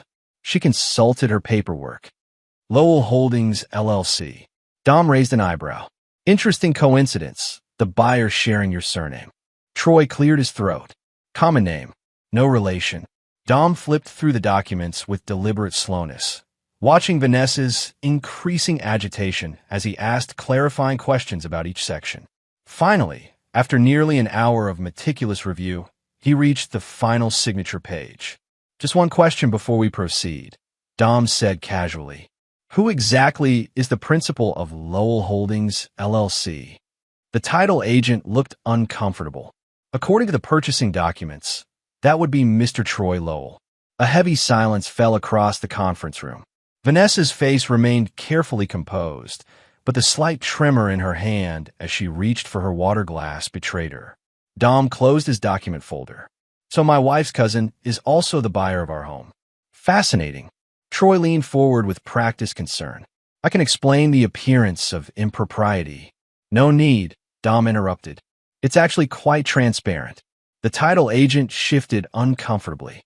"Perhaps we should reschedule." "Let's continue," Vanessa insisted, her voice tight. "There's nothing illegal about a realtor purchasing property." "True," Dom agreed, "though it certainly raises ethical questions about fair market value and representation." Despite the tension, the closing proceeded. Dom signed where indicated, his signature flowing across the pages with surprising ease for a man being systematically betrayed. When they reached the final disbursement forms, Troy produced a cashier's check made out to Dominic Reeves for an amount significantly below half the sale price. "Your portion," Troy explained with barely concealed satisfaction, after adjusting for the outstanding home equity line and Vanessa's premarital contribution to the down payment. Dom examined the check. $127,500 for 15 years of mortgage payments, improvements, and life built within those walls. Without comment, he pocketed it and stood. "Congratulations on your new home," he said simply. Outside in the parking lot, Vanessa caught up to him, Troy hovering protectively nearby. "Don't make this difficult, Dom," she said, her voice a mixture of guilt and defiance. "We both know the marriage has been over for years. Take the check and disappear. Start fresh somewhere." Dom studied his wife's face, the woman who had once vowed to stand beside him through whatever life brought. 15 years reduced to a suggestion to disappear, he observed quietly. "It's more than fair," Troy interjected. "The house needed substantial work when you bought it." "Work I did with my own hands," Dom finished, "including the hidden safe room behind the wine cellar that's not on any floor plan." He smiled at Troy's momentary confusion. "Enjoy the house." As Dom walked to his truck, Vanessa called after him. "This is for the best, Dom." Clean break. He turned, facing them both one last time. "Nothing about betrayal is clean, Vanessa. Give my regards to your cousin." Dom drove directly to Walter Graves' office, where the attorney waited with Lena Winters and a court reporter. "It's done," Dom confirmed, placing his recording device on the conference table. "They took the bait." Walter nodded grimly. "Then we proceed with Phase 2. At precisely 8:30 the following morning, Walter's secretary placed a call to Vanessa Reeves' cell phone.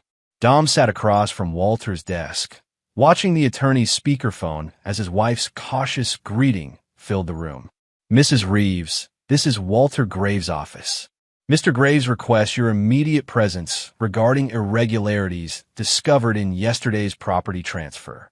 Mr. Lowell should attend as well." There was a moment of silence before Vanessa responded, her voice noticeably strained. "What sort of irregularities?" "Mr. Graves will discuss that in person. Shall we expect you at 10? Another pause. "We'll be there." As the call ended, Walter gave Dom a questioning look. "Are you certain you want to proceed? Once we file these documents, there's no turning back." Dom removed his grandfather's pocket watch, checking the time with deliberate care.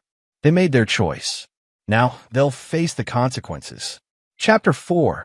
The Countermove. Walter Graves' office featured dark mahogany paneling and law books that hadn't been opened in a decade, an intentional aesthetic designed to intimidate. Dom sat with his back to the door, reviewing documents with Walter when Vanessa and Troy arrived promptly at 10. "Thank you for coming." Walter greeted them with professional detachment, gesturing to the chairs opposite Dom. Vanessa's eyes narrowed at the sight of her husband. "What is this about, Dom?" Dom turned slowly. The shock on their faces when they saw his calm demeanor was the first satisfaction he'd felt in months. "Just clearing up some oversights in our transaction," he replied evenly. Troy straightened his Italian silk tie. "If there were discrepancies, my team would have caught them." Walter opened a thick file. "Interesting you should mention your team, Mr. Lowell. Let's discuss Lowell Holdings LLC, established 6 months ago with Vanessa Palmer, not Reeves, listed as a silent partner." The color drained from Troy's face. Vanessa's hand moved instinctively to her throat. "That's confidential business information," Troy protested weakly. Walter continued as if Troy hadn't spoken. "Let's also discuss the questionable appraisal conducted by Alvin Mercer, whose license was suspended in Arizona for similar irregular valuations in cases where, coincidentally, you served as listing agent. You had us investigated?" Vanessa's voice quavered between outrage and fear. Dom leaned forward. "I had our transaction investigated. Standard business practice. The evidence suggests," Walter continued methodically, "a coordinated effort to defraud Mr. Reeves of his rightful equity through falsified documents, manipulated appraisals, and deliberate misrepresentation." Troy's professional demeanor cracked. "You can't prove intent." Walter slid a sealed envelope across the table. "This contains documentation ready for submission to the district attorney, real estate commission, and civil court. Fraud charges alone carry potential sentences of 5 to 7 years. Vanessa's face had turned ashen. "Dom, please." "I'm not done," Dom interrupted softly. "The house isn't the only asset you miscalculated." Walter produced another file. "Mr. Reeves wisely established a revocable trust 5 years ago, into which most of your marital assets were placed, with your signature, Mrs. Reeves, though you apparently didn't read the clause giving him sole discretionary control." Watching comprehension dawn on Vanessa's face, Dom felt nothing. Not satisfaction, not anger, just calm certainty. "You've been busy," she whispered. "While you were busy dismantling our marriage, I was busy protecting what I built," Dom corrected. "The house was a test, one you failed spectacularly." Troy attempted to regain control. "This is blackmail. This is negotiation," Walter countered. "Far more generous than you deserve." Dom stood, buttoning his suit jacket. "The terms are simple. Return the property and all funds from yesterday's transaction, plus a penalty of $200,000 to cover my investigations and legal fees. In exchange, these files remain sealed." $200,000, Troy sputtered. "That's extortion." "Consider it the price of your freedom," Dom replied calmly. "Otherwise, Walter files these documents at 5 o'clock today. Vanessa's eyes filled with desperate tears. I don't have that kind of money, Dom. Everything I had went into the Lowell Holdings investment. Dom regarded her with detached curiosity. Then I suggest you and your cousin figure something out quickly. The clock is running. As he turned to leave, Vanessa grabbed his arm. Why are you doing this? You never cared this much about money. Dom gently removed her hand. This isn't about money, Vanessa. It's about choices and consequences. The following days unfolded according to Dom's meticulous plan. Troy liquidated investment accounts and borrowed against his brokerage portfolio. Vanessa surrendered her jewelry collection, including the anniversary diamonds Dom had given her that she claimed were lost the previous year. Walter documented every payment with clinical precision, building a record that would serve as insurance against future retaliation.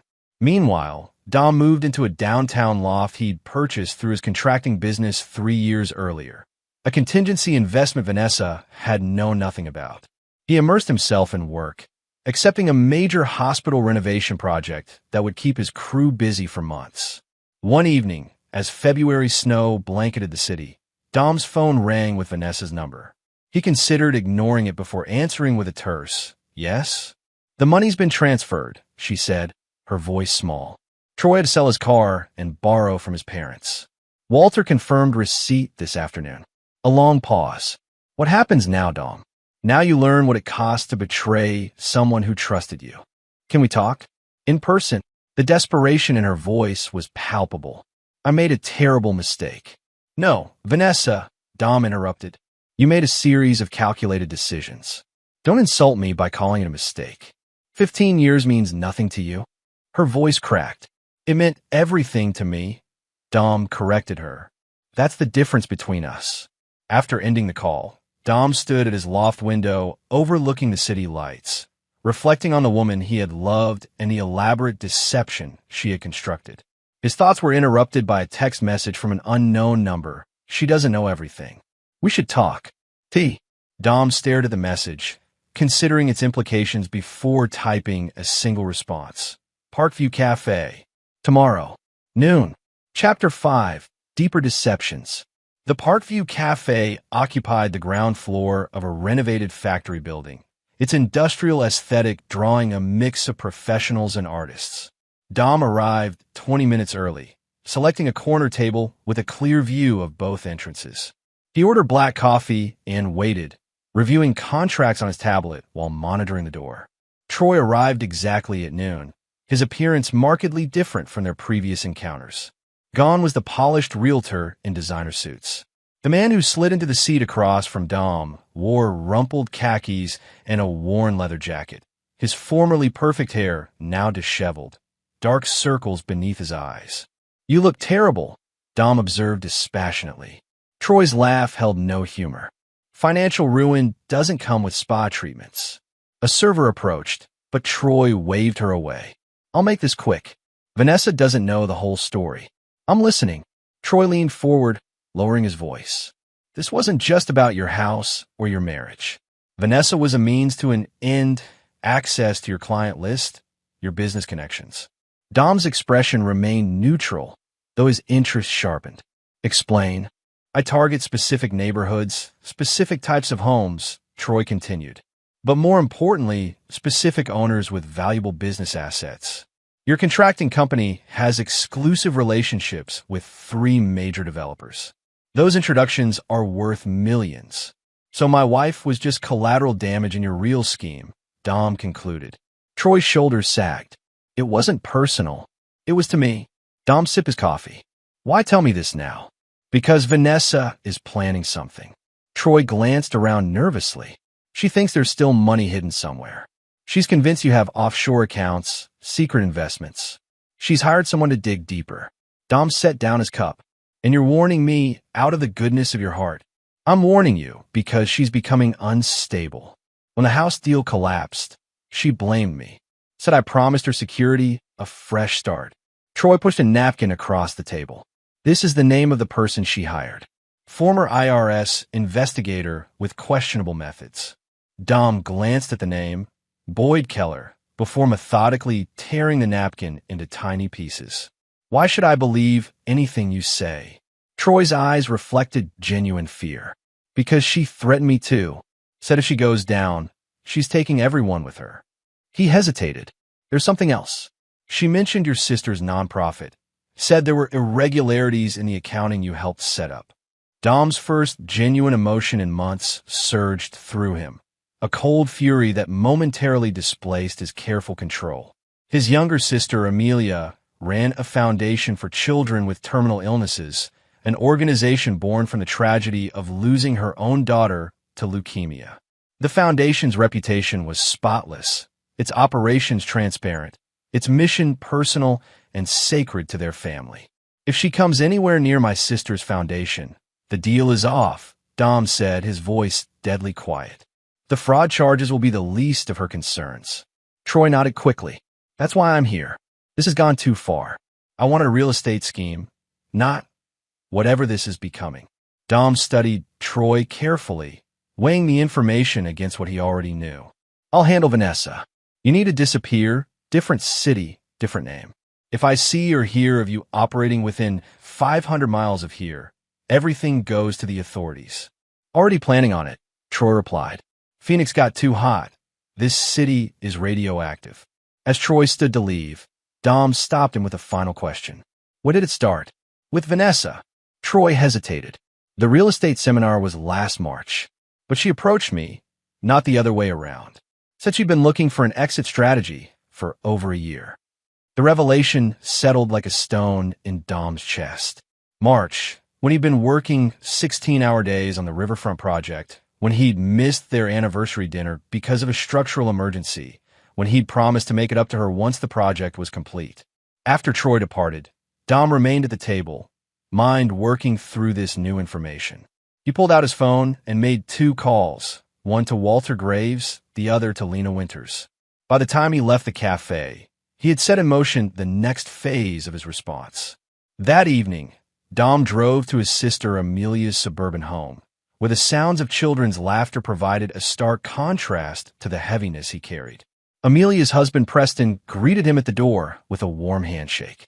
Uncle Dom's here, Preston called, and 2 boys, 11 and 9, thundered down the stairs to tackle their favorite uncle. Easy, monsters, Dom laughed, the first genuine smile crossing his face in months. Let me at least get my coat off. Amelia appeared from the kitchen, wiping flour-covered hands on her apron. At 38, she carried herself with the quiet strength of someone who had faced the worst life could offer and continued forward. Her smile faltered when she saw Dom's expression. Boys, finish setting the table, she instructed. Once they'd scampered away, she led Dom to the study. What's wrong? Is this about Vanessa? Dom closed the door. I need to warn you. Vanessa might try to cause problems for the foundation. Amelia's eyes widened. Why would she? Desperation, Dom replied simply. I've taken precautions, but I wanted you prepared. Amelia studied her brother. You never told me what really happened with you two. She found someone else. Decided our life wasn't enough. That doesn't sound like the Vanessa I knew. Dom's laugh held no humor. Turns out neither of us knew her very well. Amelia placed a hand on his arm. Were you planning, Dom? You have that look. What look? The same one you had when Tommy Brennan stole my bike in 7th grade. He mysteriously lost his paper route, his spot on the basketball team, and his girlfriend within a month. Dom shrugged. Actions have consequences. Dom. Amelia's voice grew serious. Don't lose yourself in this. Revenge isn't worth.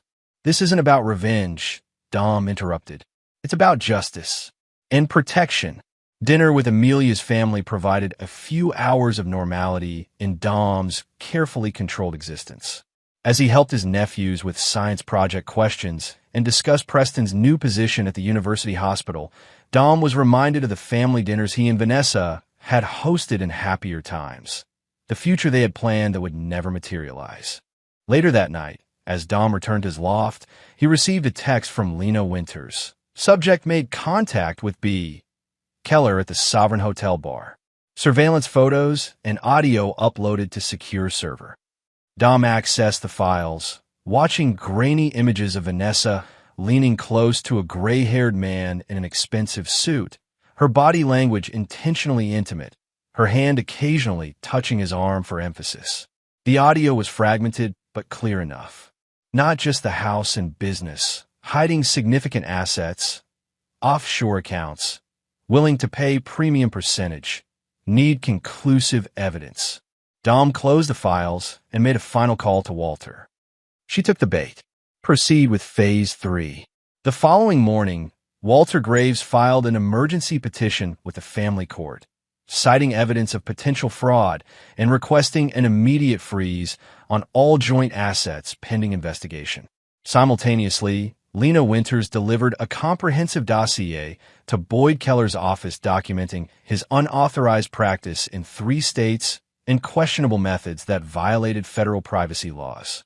By noon, Vanessa's access to every account was blocked, her credit card suspended, her remaining assets locked in legal limbo. By evening, Boyd Keller had withdrawn his services and left town, leaving Vanessa isolated and increasingly desperate. The trap Dom had meticulously crafted was closing. Chapter 6. The Turning Point. Late February brought an unexpected thaw, melting snow into slushy rivulets that streamed down city streets. Dom stood on the balcony of his loft, watching workers below remove weather protections from new landscape installations. Nature and commerce both emerging from winter's grip. His phone vibrated with a text from Walter Graves. Judge Thornton granted the expanded order. All assets frozen indefinitely. Hearing scheduled for March 15th. Dom replied with simple acknowledgement, pocketing his phone as he returned inside.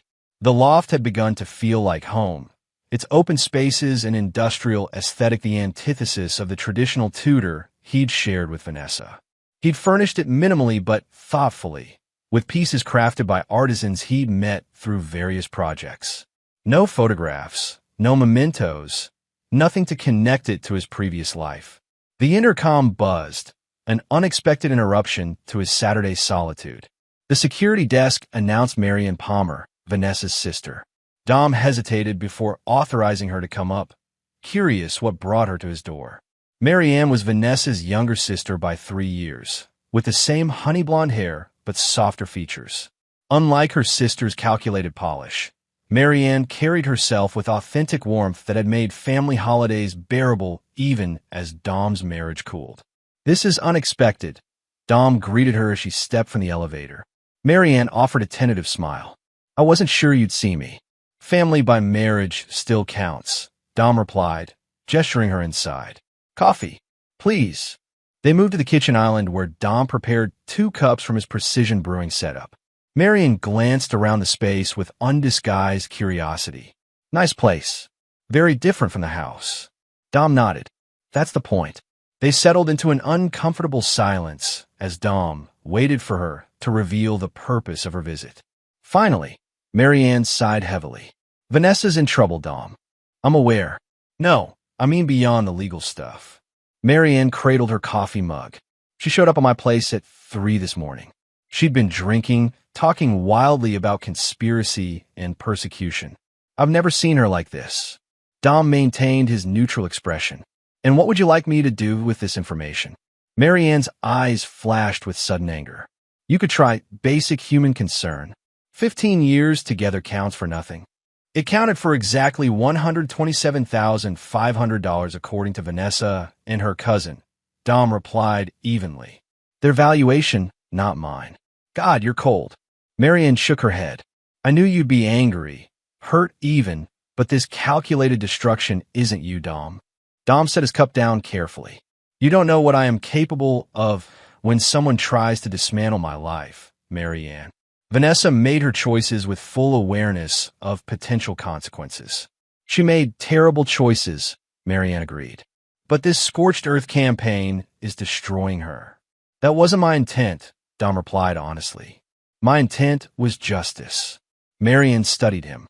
"What happened to the man who spent 3 weekends building a wheelchair ramp for my neighbor's kid? Who organized the contractor alliance for Amelia's foundation? That man believed in second chances. That man was betrayed by his wife and her lover, who conspired to steal his home and business connections," Dom countered. "That man watched 15 years of partnership dissolve into calculation and deceit." Marianne's shoulders sagged. I'm not defending what she did. I told her she was making a catastrophic mistake getting involved with Troy. She hesitated. But there's something you should know about why it started. Dom's interest sharpened, though his expression remained impassive. I'm listening. Remember last year when Vanessa had that health scare? The abnormal mammogram. Dom nodded.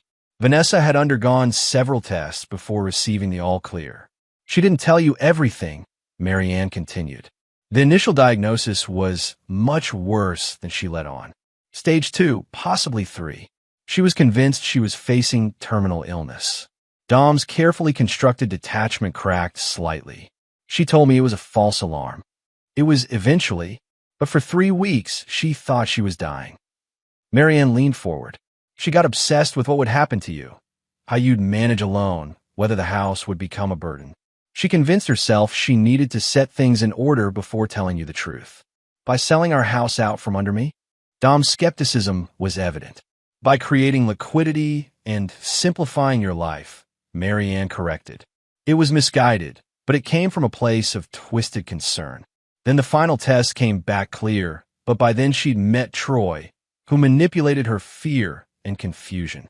Dom processed this information against the timeline he'd constructed. That doesn't explain the affair, the deliberate deception. No, Marianne agreed. That was her failure, her weakness. Troy saw vulnerability and exploited it.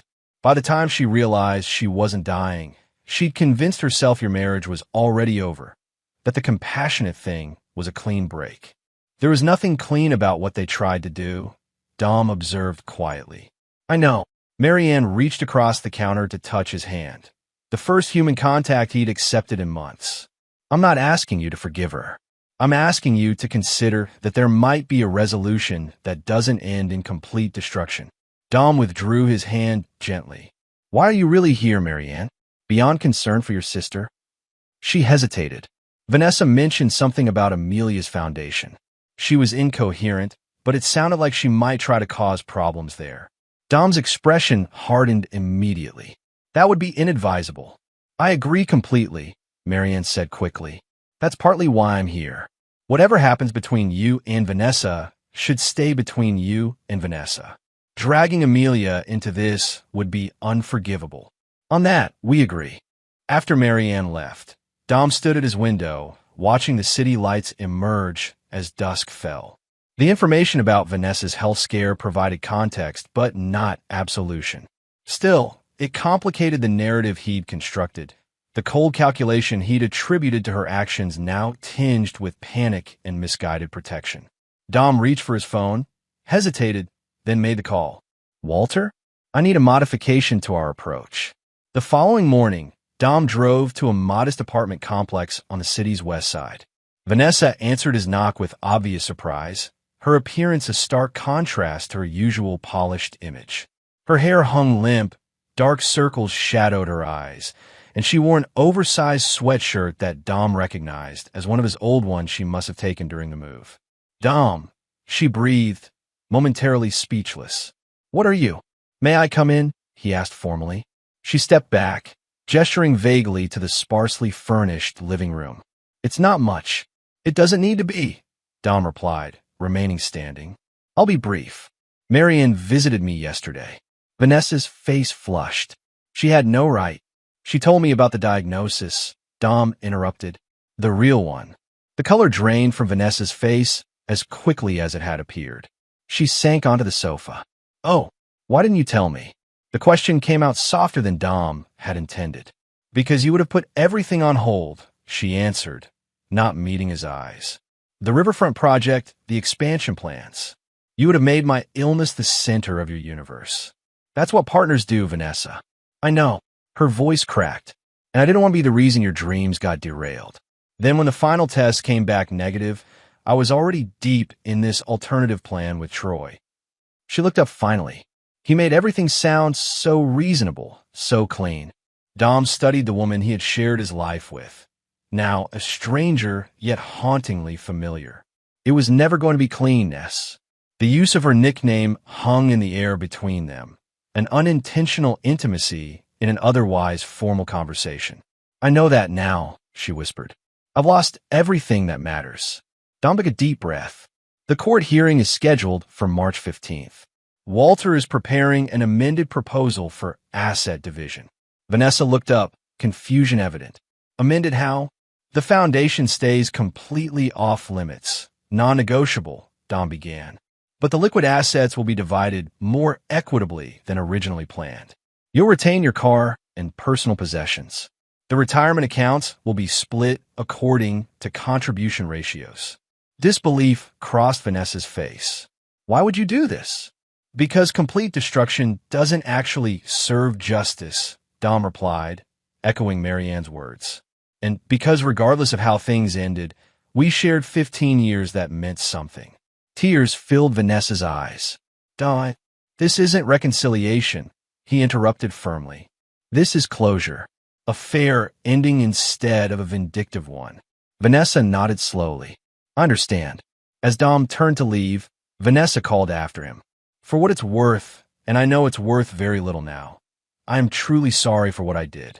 Not just the betrayal, but for underestimating who you are. Dom paused at the door. Take care of yourself, Vanessa. Walking to his car, Dom felt the weight of months of anger and calculation begin to lift. Not into forgiveness, but into something adjacent to peace. The revenge he had meticulously crafted would be tempered by mercy, the final act recognizable as justice rather than destruction. His phone buzzed with a text from Lena Winters. Subject T observed purchasing one-way ticket to Miami from private airfield. Departing tomorrow. Dom smiled faintly. At least one player in this drama understood the wisdom of a clean exit. Chapter 7.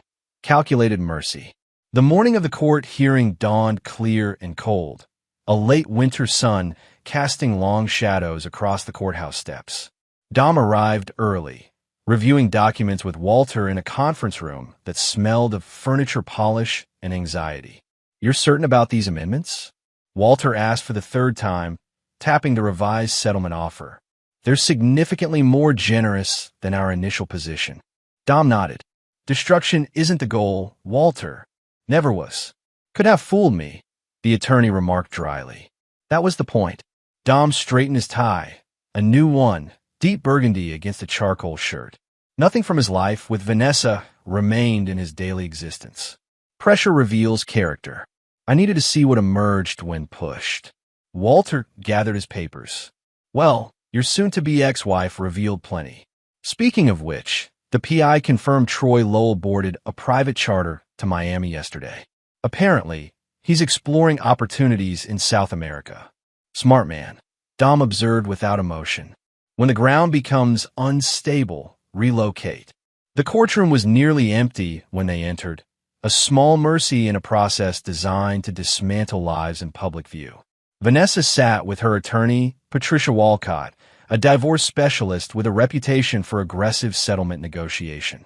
Dom noted Vanessa's attempt to project her former confidence. Tailored navy suit, hair styled immaculately, posture rigidly upright. Only the tremor in her hands, as she arranged papers, betrayed her anxiety. Judge Eleanor Thornton entered promptly at 9, her reputation for efficiency and no-nonsense approach evident in her brisk acknowledgement of the attorneys and immediate focus on the case file. I've reviewed the amended settlement proposal submitted this morning, she began, peering over reading glasses. Given the unusual circumstances and previously filed motions regarding potential fraud, I have questions before proceeding. For the next hour, Judge Thornton methodically dissected the settlement terms, questioning both attorneys about specific provisions. Dom watched Vanessa's face as Walter explained the more generous division of assets, noting her carefully controlled surprise. Mr. Reeves, Judge Thornton addressed him directly. The court records indicate serious allegations of fraud and conspiracy regarding the attempted property transfer. Yet this settlement effectively drops those allegations. Can you explain this apparent contradiction? Dom stood. Your Honor, pursuing those allegations would extend a painful process without serving justice. The amended settlement addresses the financial inequities without requiring further legal action. The judge studied him with shrewd assessment. That's unusually magnanimous, given the documented circumstances. Not magnanimous, Your Honor. Practical. Judge Thornton nodded thoughtfully before turning to Vanessa. Mrs. Reeves, the court notes your agreement to relinquish any claim to Reeves Contracting and all its subsidiaries, as well as any connection to the Amelia Reeves Foundation. Do you understand these terms are non-modifiable in future proceedings? Vanessa stood, her voice steady despite her evident tension. I do, Your Honor. I have no desire to interfere with either entity. After additional questioning and review, Judge Thornton approved the settlement with minimal modifications. While the court doesn't typically comment on the nature of dissolutions beyond legal requirements, I will note that ending a marriage with dignity often requires more strength than continuing one without it. The terms are approved as amended. The gavel's sharp report echoed with finality. 15 years of marriage dissolved in 90 minutes of legal procedure. Outside the courtroom, Dom and Walter gathered their documents when Vanessa approached, her attorney hovering protectively nearby. Could we speak privately? She asked Dom, her composure still intact but fragile. Walter raised an eyebrow in question. Dom nodded reassurance. I'll meet you downstairs. When they were alone in the empty corridor, Vanessa spoke softly. The settlement. It's far more than I expected. It's what's fair, Dom replied simply. Fairness was always my goal, despite what you might have believed. Why did you let me keep my grandmother's lake house property? It wasn't part of our marital assets. Dom allowed himself a small smile. Because some things transcend balance sheets, Vanessa. That property represents your family heritage, not our failed marriage. Tears filled her eyes. I didn't deserve this consideration. Perhaps not, Dom acknowledged. But vengeance is exhausting, and I have a life to rebuild. Vanessa hesitated, then asked the question that clearly weighed most heavily. Will you ever forgive me? Dom considered this carefully. Forgiveness isn't a single moment, Vanessa. It's a process. I'm choosing to release the anger, but that's different from forgetting or reconciling. She nodded slowly. I understand. She reached in her purse and withdrew a small velvet box. I wanted to return this. It never felt right keeping it. Dom accepted the box, recognizing it immediately, his grandmother's sapphire ring that had been his first gift to Vanessa when they were dating. He'd assumed it had been sold or lost years ago. It reminded me of who we were before. She trailed off. Before I became someone I don't recognize anymore. Dom pocketed the box. We all become strangers to ourselves sometimes, Vanessa. The question is whether we find our way back. As they parted ways in the courthouse corridor, Dom felt the heaviness of months of calculation and controlled rage begin to dissipate. Not into forgiveness, that would require more time and distance than he currently possessed, but into something adjacent to peace. Outside, Walter waited by the car. All good, Dom nodded. It's done. You know, Walter observed as they drove away. In 15 years of handling divorces, I've never seen someone execute such a precise response to betrayal only to voluntarily step back from the killing blow. Dom watched the courthouse recede in the side mirror. It's not about mercy, Walter. It's about reclaiming who I am. That evening, Dom met Amelia for dinner at a quiet restaurant overlooking the river. She studied him carefully as he described the settlement and final interaction with Vanessa. So it's really over, she remarked. How do you feel? Dom considered the question. Like I'm standing in a newly framed structure. The foundation is solid, but everything else is yet to be built. Amelia smiled. That's very you, describing emotional states through construction metaphors. Occupational hazard, he acknowledged with a small smile. I have news, Amelia said, changing the subject. The foundation received an anonymous donation this morning. $200,000. Dom's eyebrows rose. Interesting timing. The transfer came from a Miami bank account. Amelia gave him a knowing look. Any thoughts on our mysterious benefactor? None whatsoever, Dom replied evenly, though his lips curved slightly. Though I believe in karma's ability to balance accounts. Later that night, as Dom stood on his loft balcony watching the city lights, his phone buzzed with a message from an unknown Miami number. Debt paid. Account closed. No signature was necessary. Dom deleted the message without responding. Some chapters required no epilogue. Chapter 8. Reinvention. Spring arrived with surprising gentleness, coaxing reluctant blossoms from trees that had weathered a bitter winter. Dom immersed himself in the Riverfront Project, a massive mixed-use development that transformed a neglected industrial zone into sustainable community space. The symbolic parallel wasn't lost on him, reclaiming what had been abandoned, building something new from painful history. On a warm April morning, Dom walked the construction site with Benjamin Hollister, the project developer and one of Dom's oldest clients. At 62, Ben had the weathered face of someone who'd spent decades outdoors and the sharp eyes of a man who missed nothing. "Looking good, Dom," Ben observed, surveying the emerging structures. "Ahead of schedule and under budget. Your specialty." Dom nodded, checking structural details with practiced assessment.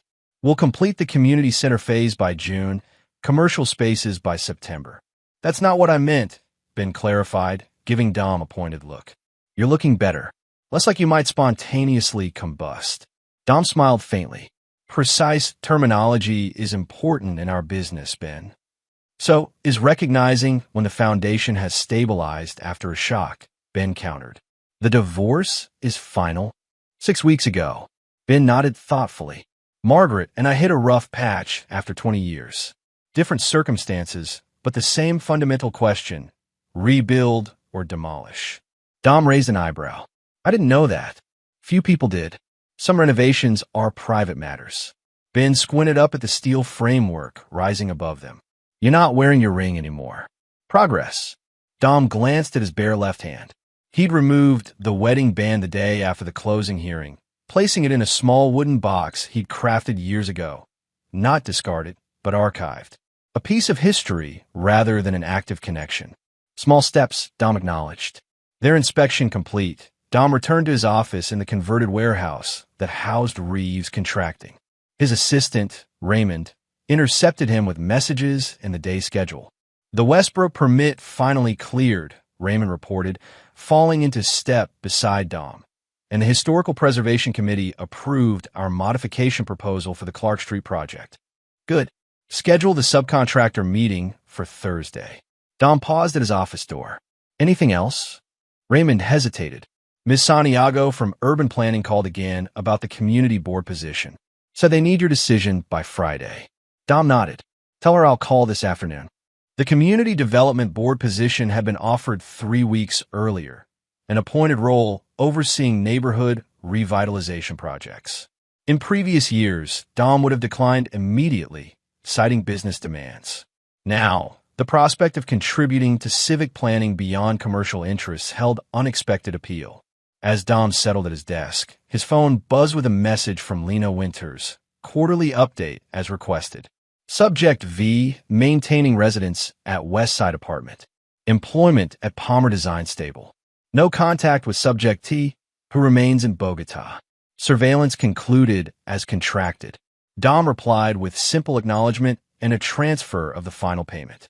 The monitoring had been a precaution rather than continued vendetta, insurance against potential retaliation as emotions settled. With Troy established in Colombia and Vanessa rebuilding her life quietly, the chapter could truly close. Later that afternoon, Dom drove to the lake house property he'd recently purchased, 40 acres of wooded shoreline with a neglected cabin that most buyers had considered tear-down material. Dom had seen potential in its honest craftsmanship and scenic isolation. 3 weekends of work had transformed the main structure into a comfortable retreat. The property offered what his downtown loft couldn't: space to breathe, to build, to reimagine. As sunset painted the lake in amber and gold, Dom sat on the rebuilt dock, considering the parallel reconstructions underway, the physical spaces he was reclaiming and the personal identity he was redefining. For months, he had been someone driven by calculated response to betrayal. Now that framework had served its purpose, leaving space for something new to emerge. His phone rang. Amelia's number. "Just checking if you're coming to Zachary Science Fair tomorrow," she said when he answered. "He's convinced his favorite uncle will be impressed by his sustainable energy model." "Wouldn't miss it," Dom assured her, "though I maintain that favorite uncle is a low bar when I'm his only uncle." Amelia laughed. "True, but you've set that bar pretty high anyway. She paused. How's the lake house coming along? Structure sound. Starting on interior work next weekend. You should host a small gathering once it's finished. Nothing fancy, just family, a few friends. Dom considered this.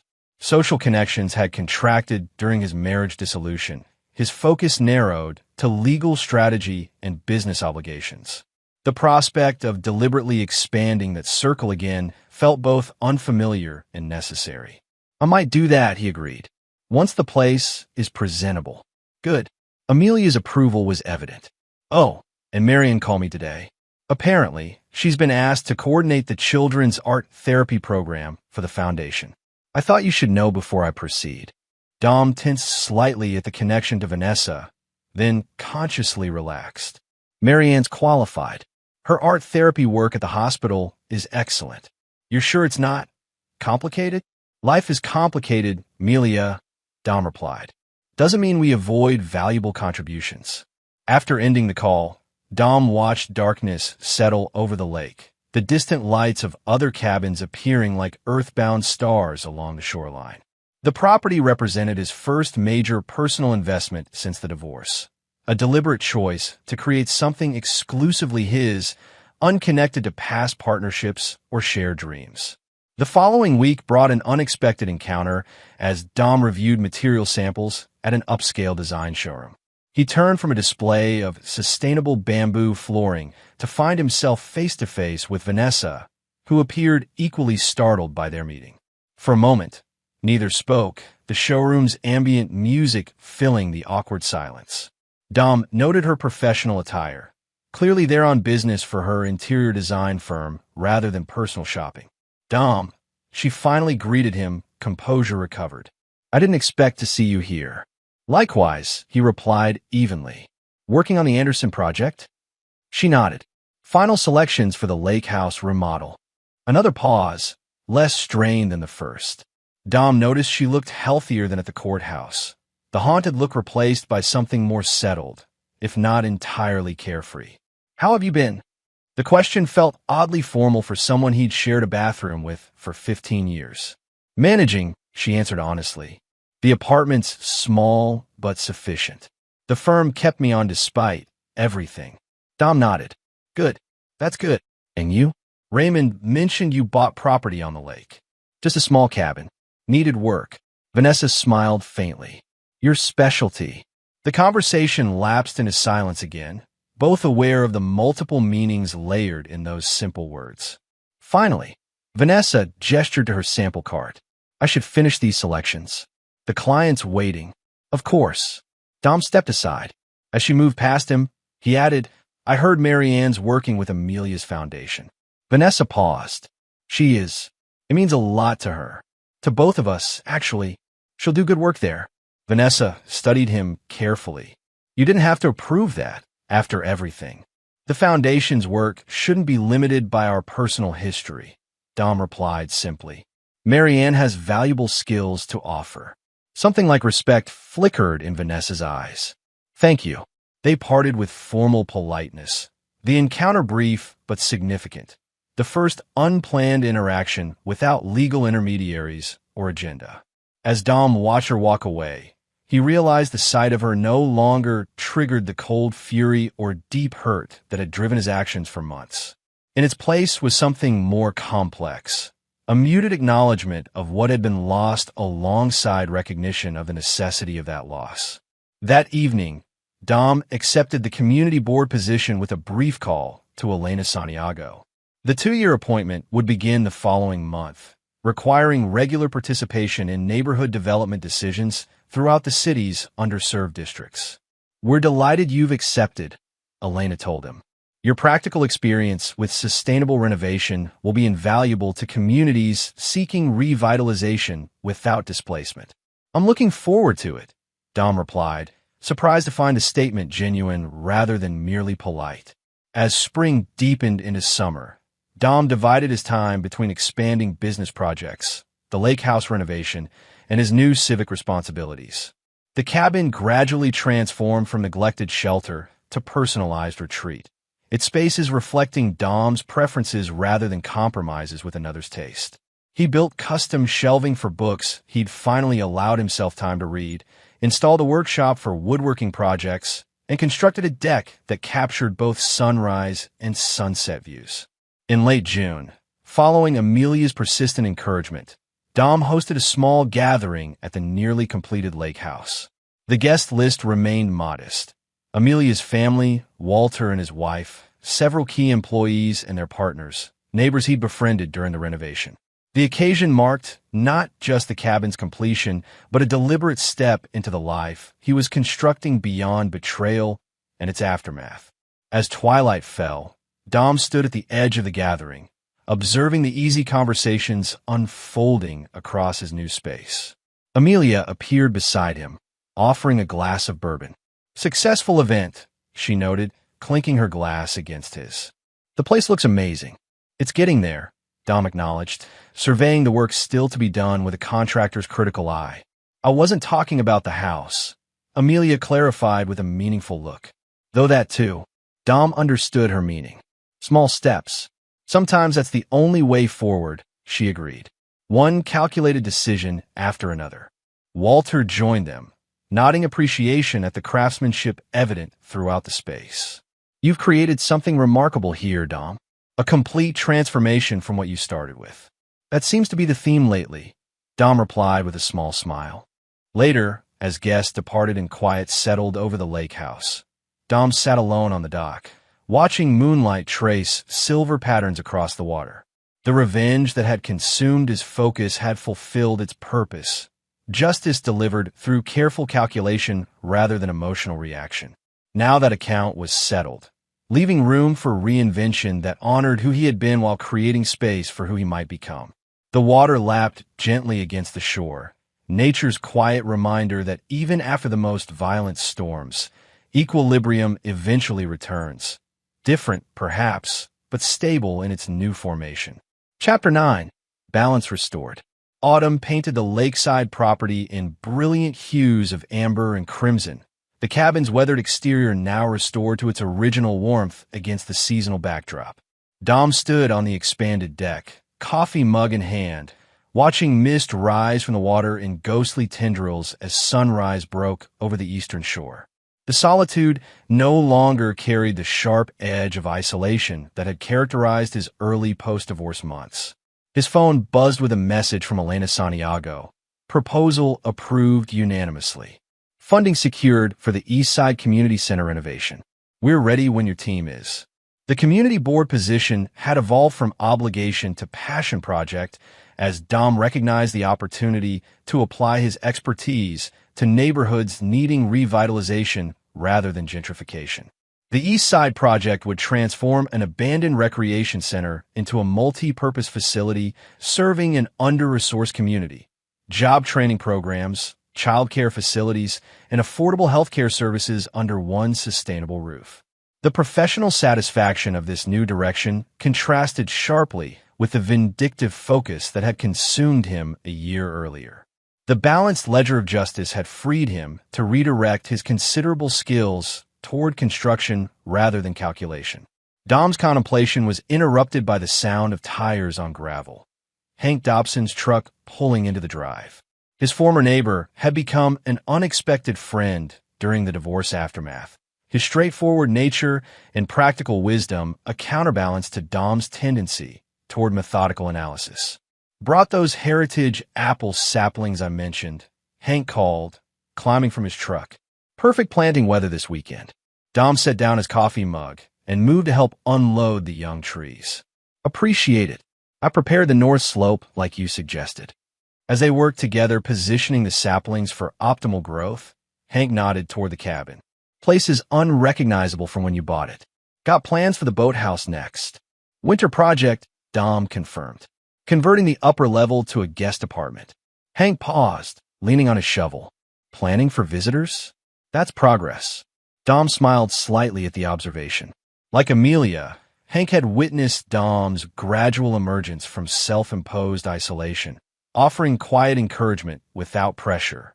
"Speaking of progress," Hank continued casually, "Martha's book club friend Diana asked about you again." Dom shook his head. Still not interested in being someone's second husband project. Fair enough, Hank conceded. Though not everyone's carrying Vanessa's particular baggage. They completed the planting in companionable silence. The physical labor a welcome counterpoint to Dom's typically cerebral focus. As Hank prepared to leave, he handed Dom a folded newspaper clipping. Thought you might find this interesting. From last week's business section, Dom unfolded the paper to find a small article detailing the bankruptcy of Pinnacle Luxury Properties in Miami. The accompanying photo showed Troy Lowell being escorted from a courthouse, his once confident expression replaced by haggard defeat. Karma delivers eventually, Hank observed, though I suspect it had some help in this case.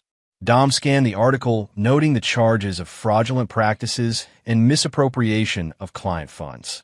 Some lessons are more expensive than others. You're not curious how it all unraveled? Dom refolded the clipping, handing it back to Hank. Not particularly. That chapter's closed. Hank studied him with knowing assessment. That's how I know you've moved on for real. 6 months ago, you'd have wanted every detail of his downfall. After Hank departed, Dom returned to the deck, considering the property stretch before him. The saplings just planted would take years to mature, the boathouse renovation would occupy winter months, the garden beds would need systematic preparation for spring planting. Long-term projects requiring patience and vision rather than immediate gratification. His phone rang. Walter Graves calling with quarterly updates on business investments and pending contracts. Their professional relationship had evolved as legal necessities receded and strategic planning advanced. The foundation audit completed successfully, Walter reported after covering business matters. Amelia asked me to mention that Marion Palmer's art therapy program has secured additional funding through year-end. Good to hear, Dom replied. The program's making real impact. Walter hesitated before adding, I ran into Vanessa last week at the Symphony fundraiser. She asked about you. Dom felt the familiar twinge, fainter now but not entirely absent, at the mention of her name. Professional curiosity or personal? Hard to determine, Walter answered honestly. She seemed settled. Mentioned she's partnered with another designer to launch a small firm, focusing on sustainable renovations. Fitting, Dom observed without elaboration. After concluding the call, Dom reviewed project timelines for the Eastside Community Center, making notes for Monday's planning meeting. The professional rhythm had stabilized into productive focus rather than workaholic escape. His schedule now balanced between business obligations, personal projects, and newly reclaimed social connections. Late that afternoon, Dom drove into the city for dinner with Amelia's family, followed by his nephew Zachary's school orchestra concert. These family obligations, once relegated to secondary importance behind work demands, had become anchoring points in his reconstructed life. The following week brought an unexpected development as Dom reviewed contractor bids for the community center project. Elena Santiago stopped by his office with a portfolio of design concepts. The committee has a special request, she explained, spreading architectural renderings across his desk. We'd like to include a dedicated art therapy space in the East Wing, similar to what's been so successful at Amelia's foundation. Dom reviewed the designs with professional interest. Feasible within budget if we modify these structural elements. Who's consulting on the specialized requirements? Elena hesitated. That's the request part. Marion Palmer recommended her firm for the interior design. Apparently, they've developed expertise in therapeutic spaces through the foundation work. Dom's expression remained neutral as he connected the implications. Her firm meaning? Palmer Reeves Design, Elena confirmed. Marianne and Vanessa. The committee was impressed with their portfolio, but given your history, she trailed off delicately. Dom considered the situation with careful objectivity. The professional intersection was inevitable in their specialized field and smaller city. The question was whether past personal history should override present professional opportunity for the community project and for all parties involved. Their qualifications are appropriate, he stated finally. If they submit the most competitive bid, the committee should proceed accordingly. Elena studied him carefully. You're sure? No one would question recusal given the circumstances. The project deserves the best resources available, Dom replied simply. Personal history is irrelevant to that assessment. The decision crystallized something important in Dom's ongoing reconstruction. The ability to separate past wounds from present possibilities, to recognize that holding others in suspended judgment served no purpose once justice had been satisfied. 2 days later, Dom received the formal notification that Palmer Reeves Design had indeed secured the contract for the specialized therapy spaces within the community center. The project timeline would necessitate coordinated planning between their firm and Reeves contracting over the coming months. The following week, Dom arrived early for the initial project coordination meeting at the community board offices. He was reviewing materials when Marianne and Vanessa entered the conference room together, their professional demeanor momentarily faltering upon seeing him already seated. Dom, Marianne recovered first, extending her hand. "Good to see you." "Likewise," he replied, shaking her hand before acknowledging Vanessa with a professional nod. "Congratulations on securing the contract." Vanessa maintained composed professionalism. "Thank you. We're excited about the project's potential." As other team members arrived, the meeting proceeded with focused efficiency, each party contributing expertise to the collaborative planning process. Dom noted the evident partnership between Marianne and Vanessa, their complementary skills creating something neither could have built alone. The observation carried no bitterness, only intellectual recognition of effective reconstruction. When the meeting concluded, Dom gathered his materials as the room gradually emptied. Vanessa approached his end of the conference table, professional portfolio clutched perhaps too tightly. "I want to assure you that our personal history won't affect the project," she began formally. "We're completely committed to professional boundaries." Dom nodded. "I never questioned that. Thank you for not objecting to our firm's selection," she continued. "It would have been understandable if you had." Dom considered his response carefully. "The project deserves the best resources. Your firm's qualifications were clearly superior for these specialized spaces." Vanessa studied him with careful assessment. "You've changed." "We all have," Dom replied evenly. "Necessity rather than choice, perhaps, but change nonetheless." A moment of understanding passed between them, recognition of separate journeys taken since their paths diverged. Not reconciliation or even friendship, but acknowledgement of individual reconstruction following shared demolition. "The lake house looks wonderful," Vanessa offered, shifting slightly to safer conversational ground. "Marian showed me photos from Amelia's gathering." "It's coming along," Dom acknowledged. Different direction than originally planned, but better suited to current needs. The double meaning hung unaddressed between them. As autumn deepened into winter, the community center project advanced according to schedule, the professional intersection of Dom and Vanessa's separate businesses managed with careful boundaries and mutual respect. Occasional coordination meetings required direct interaction, each encounter becoming progressively less laden with unspoken history. On a snow-covered December evening, Dom worked late at the community center site, reviewing installation details for specialized infrastructure before concrete pours scheduled for the following day. The building stood partially enclosed against winter elements, temporary lighting casting long shadows across emerging spaces. He was examining electrical conduit placements when he realized he wasn't alone. Vanessa stood in the doorway of what would become the art therapy suite, architectural plans illuminated by her tablet screen. "Sorry," she said when he noticed her. "I didn't realize anyone was still here. I wanted to check measurements before tomorrow's installations." "No problem," Dom replied. "I'm doing the same with the electrical pathways." They worked in separate areas for nearly an hour, the professional focus creating neutral space between personal histories. Finally, as Dom prepared to leave, Vanessa approached with a technical question about ceiling height modifications. After resolving the issue, she hesitated before saying, "I heard about the expanded community garden you're incorporating behind the center. Marian mentioned you're designing it yourself." Dom nodded. "Using companion planting principles for natural pest management and maximized yields. Similar to what you planned for our backyard," Vanessa observed quietly. The design you worked on for 3 winters. The reference to their shared past hung in the cold air between them. Dom considered his response carefully. Some good ideas deserve second chances in better contexts, he replied finally.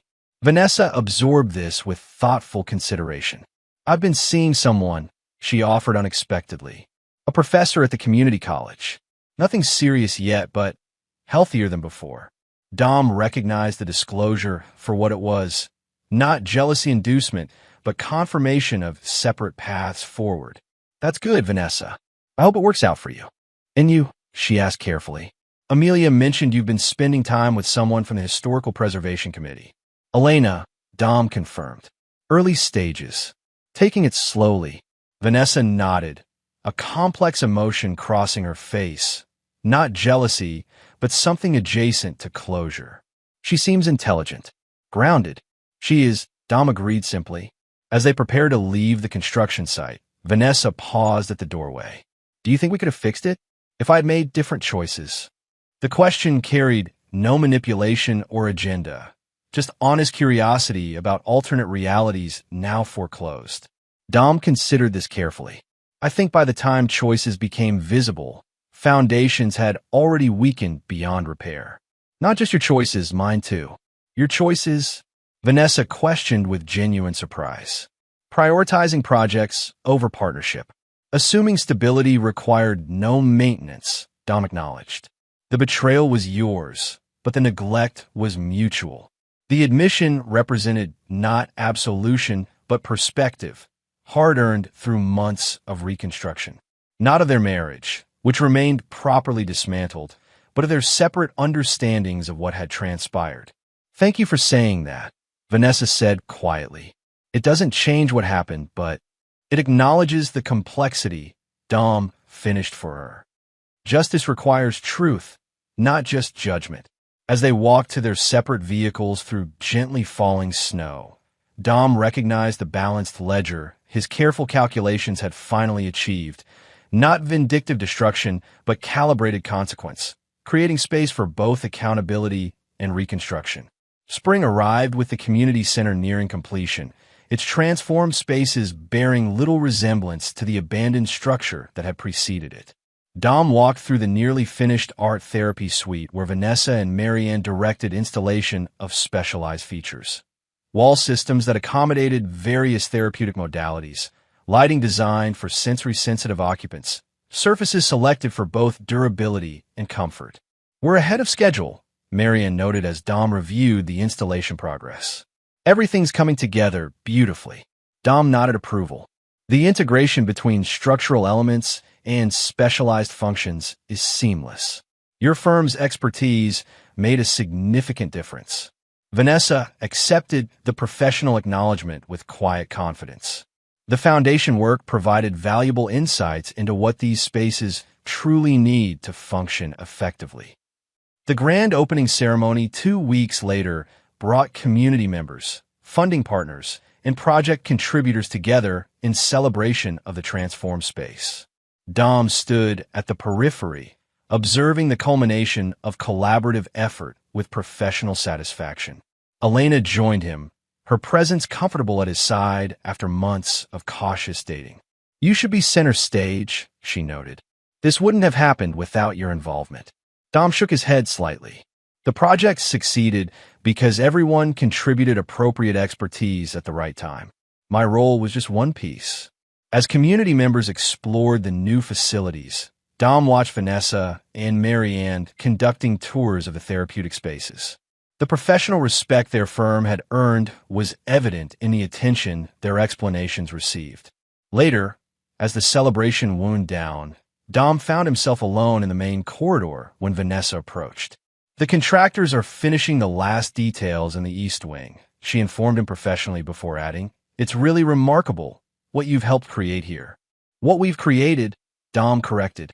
Every contributor brought necessary elements. Vanessa studied him with careful assessment. A year ago, I wouldn't have believed we could work on the same project without conflict. A year ago, revenge seemed more important than reconstruction, Dom acknowledged. And now,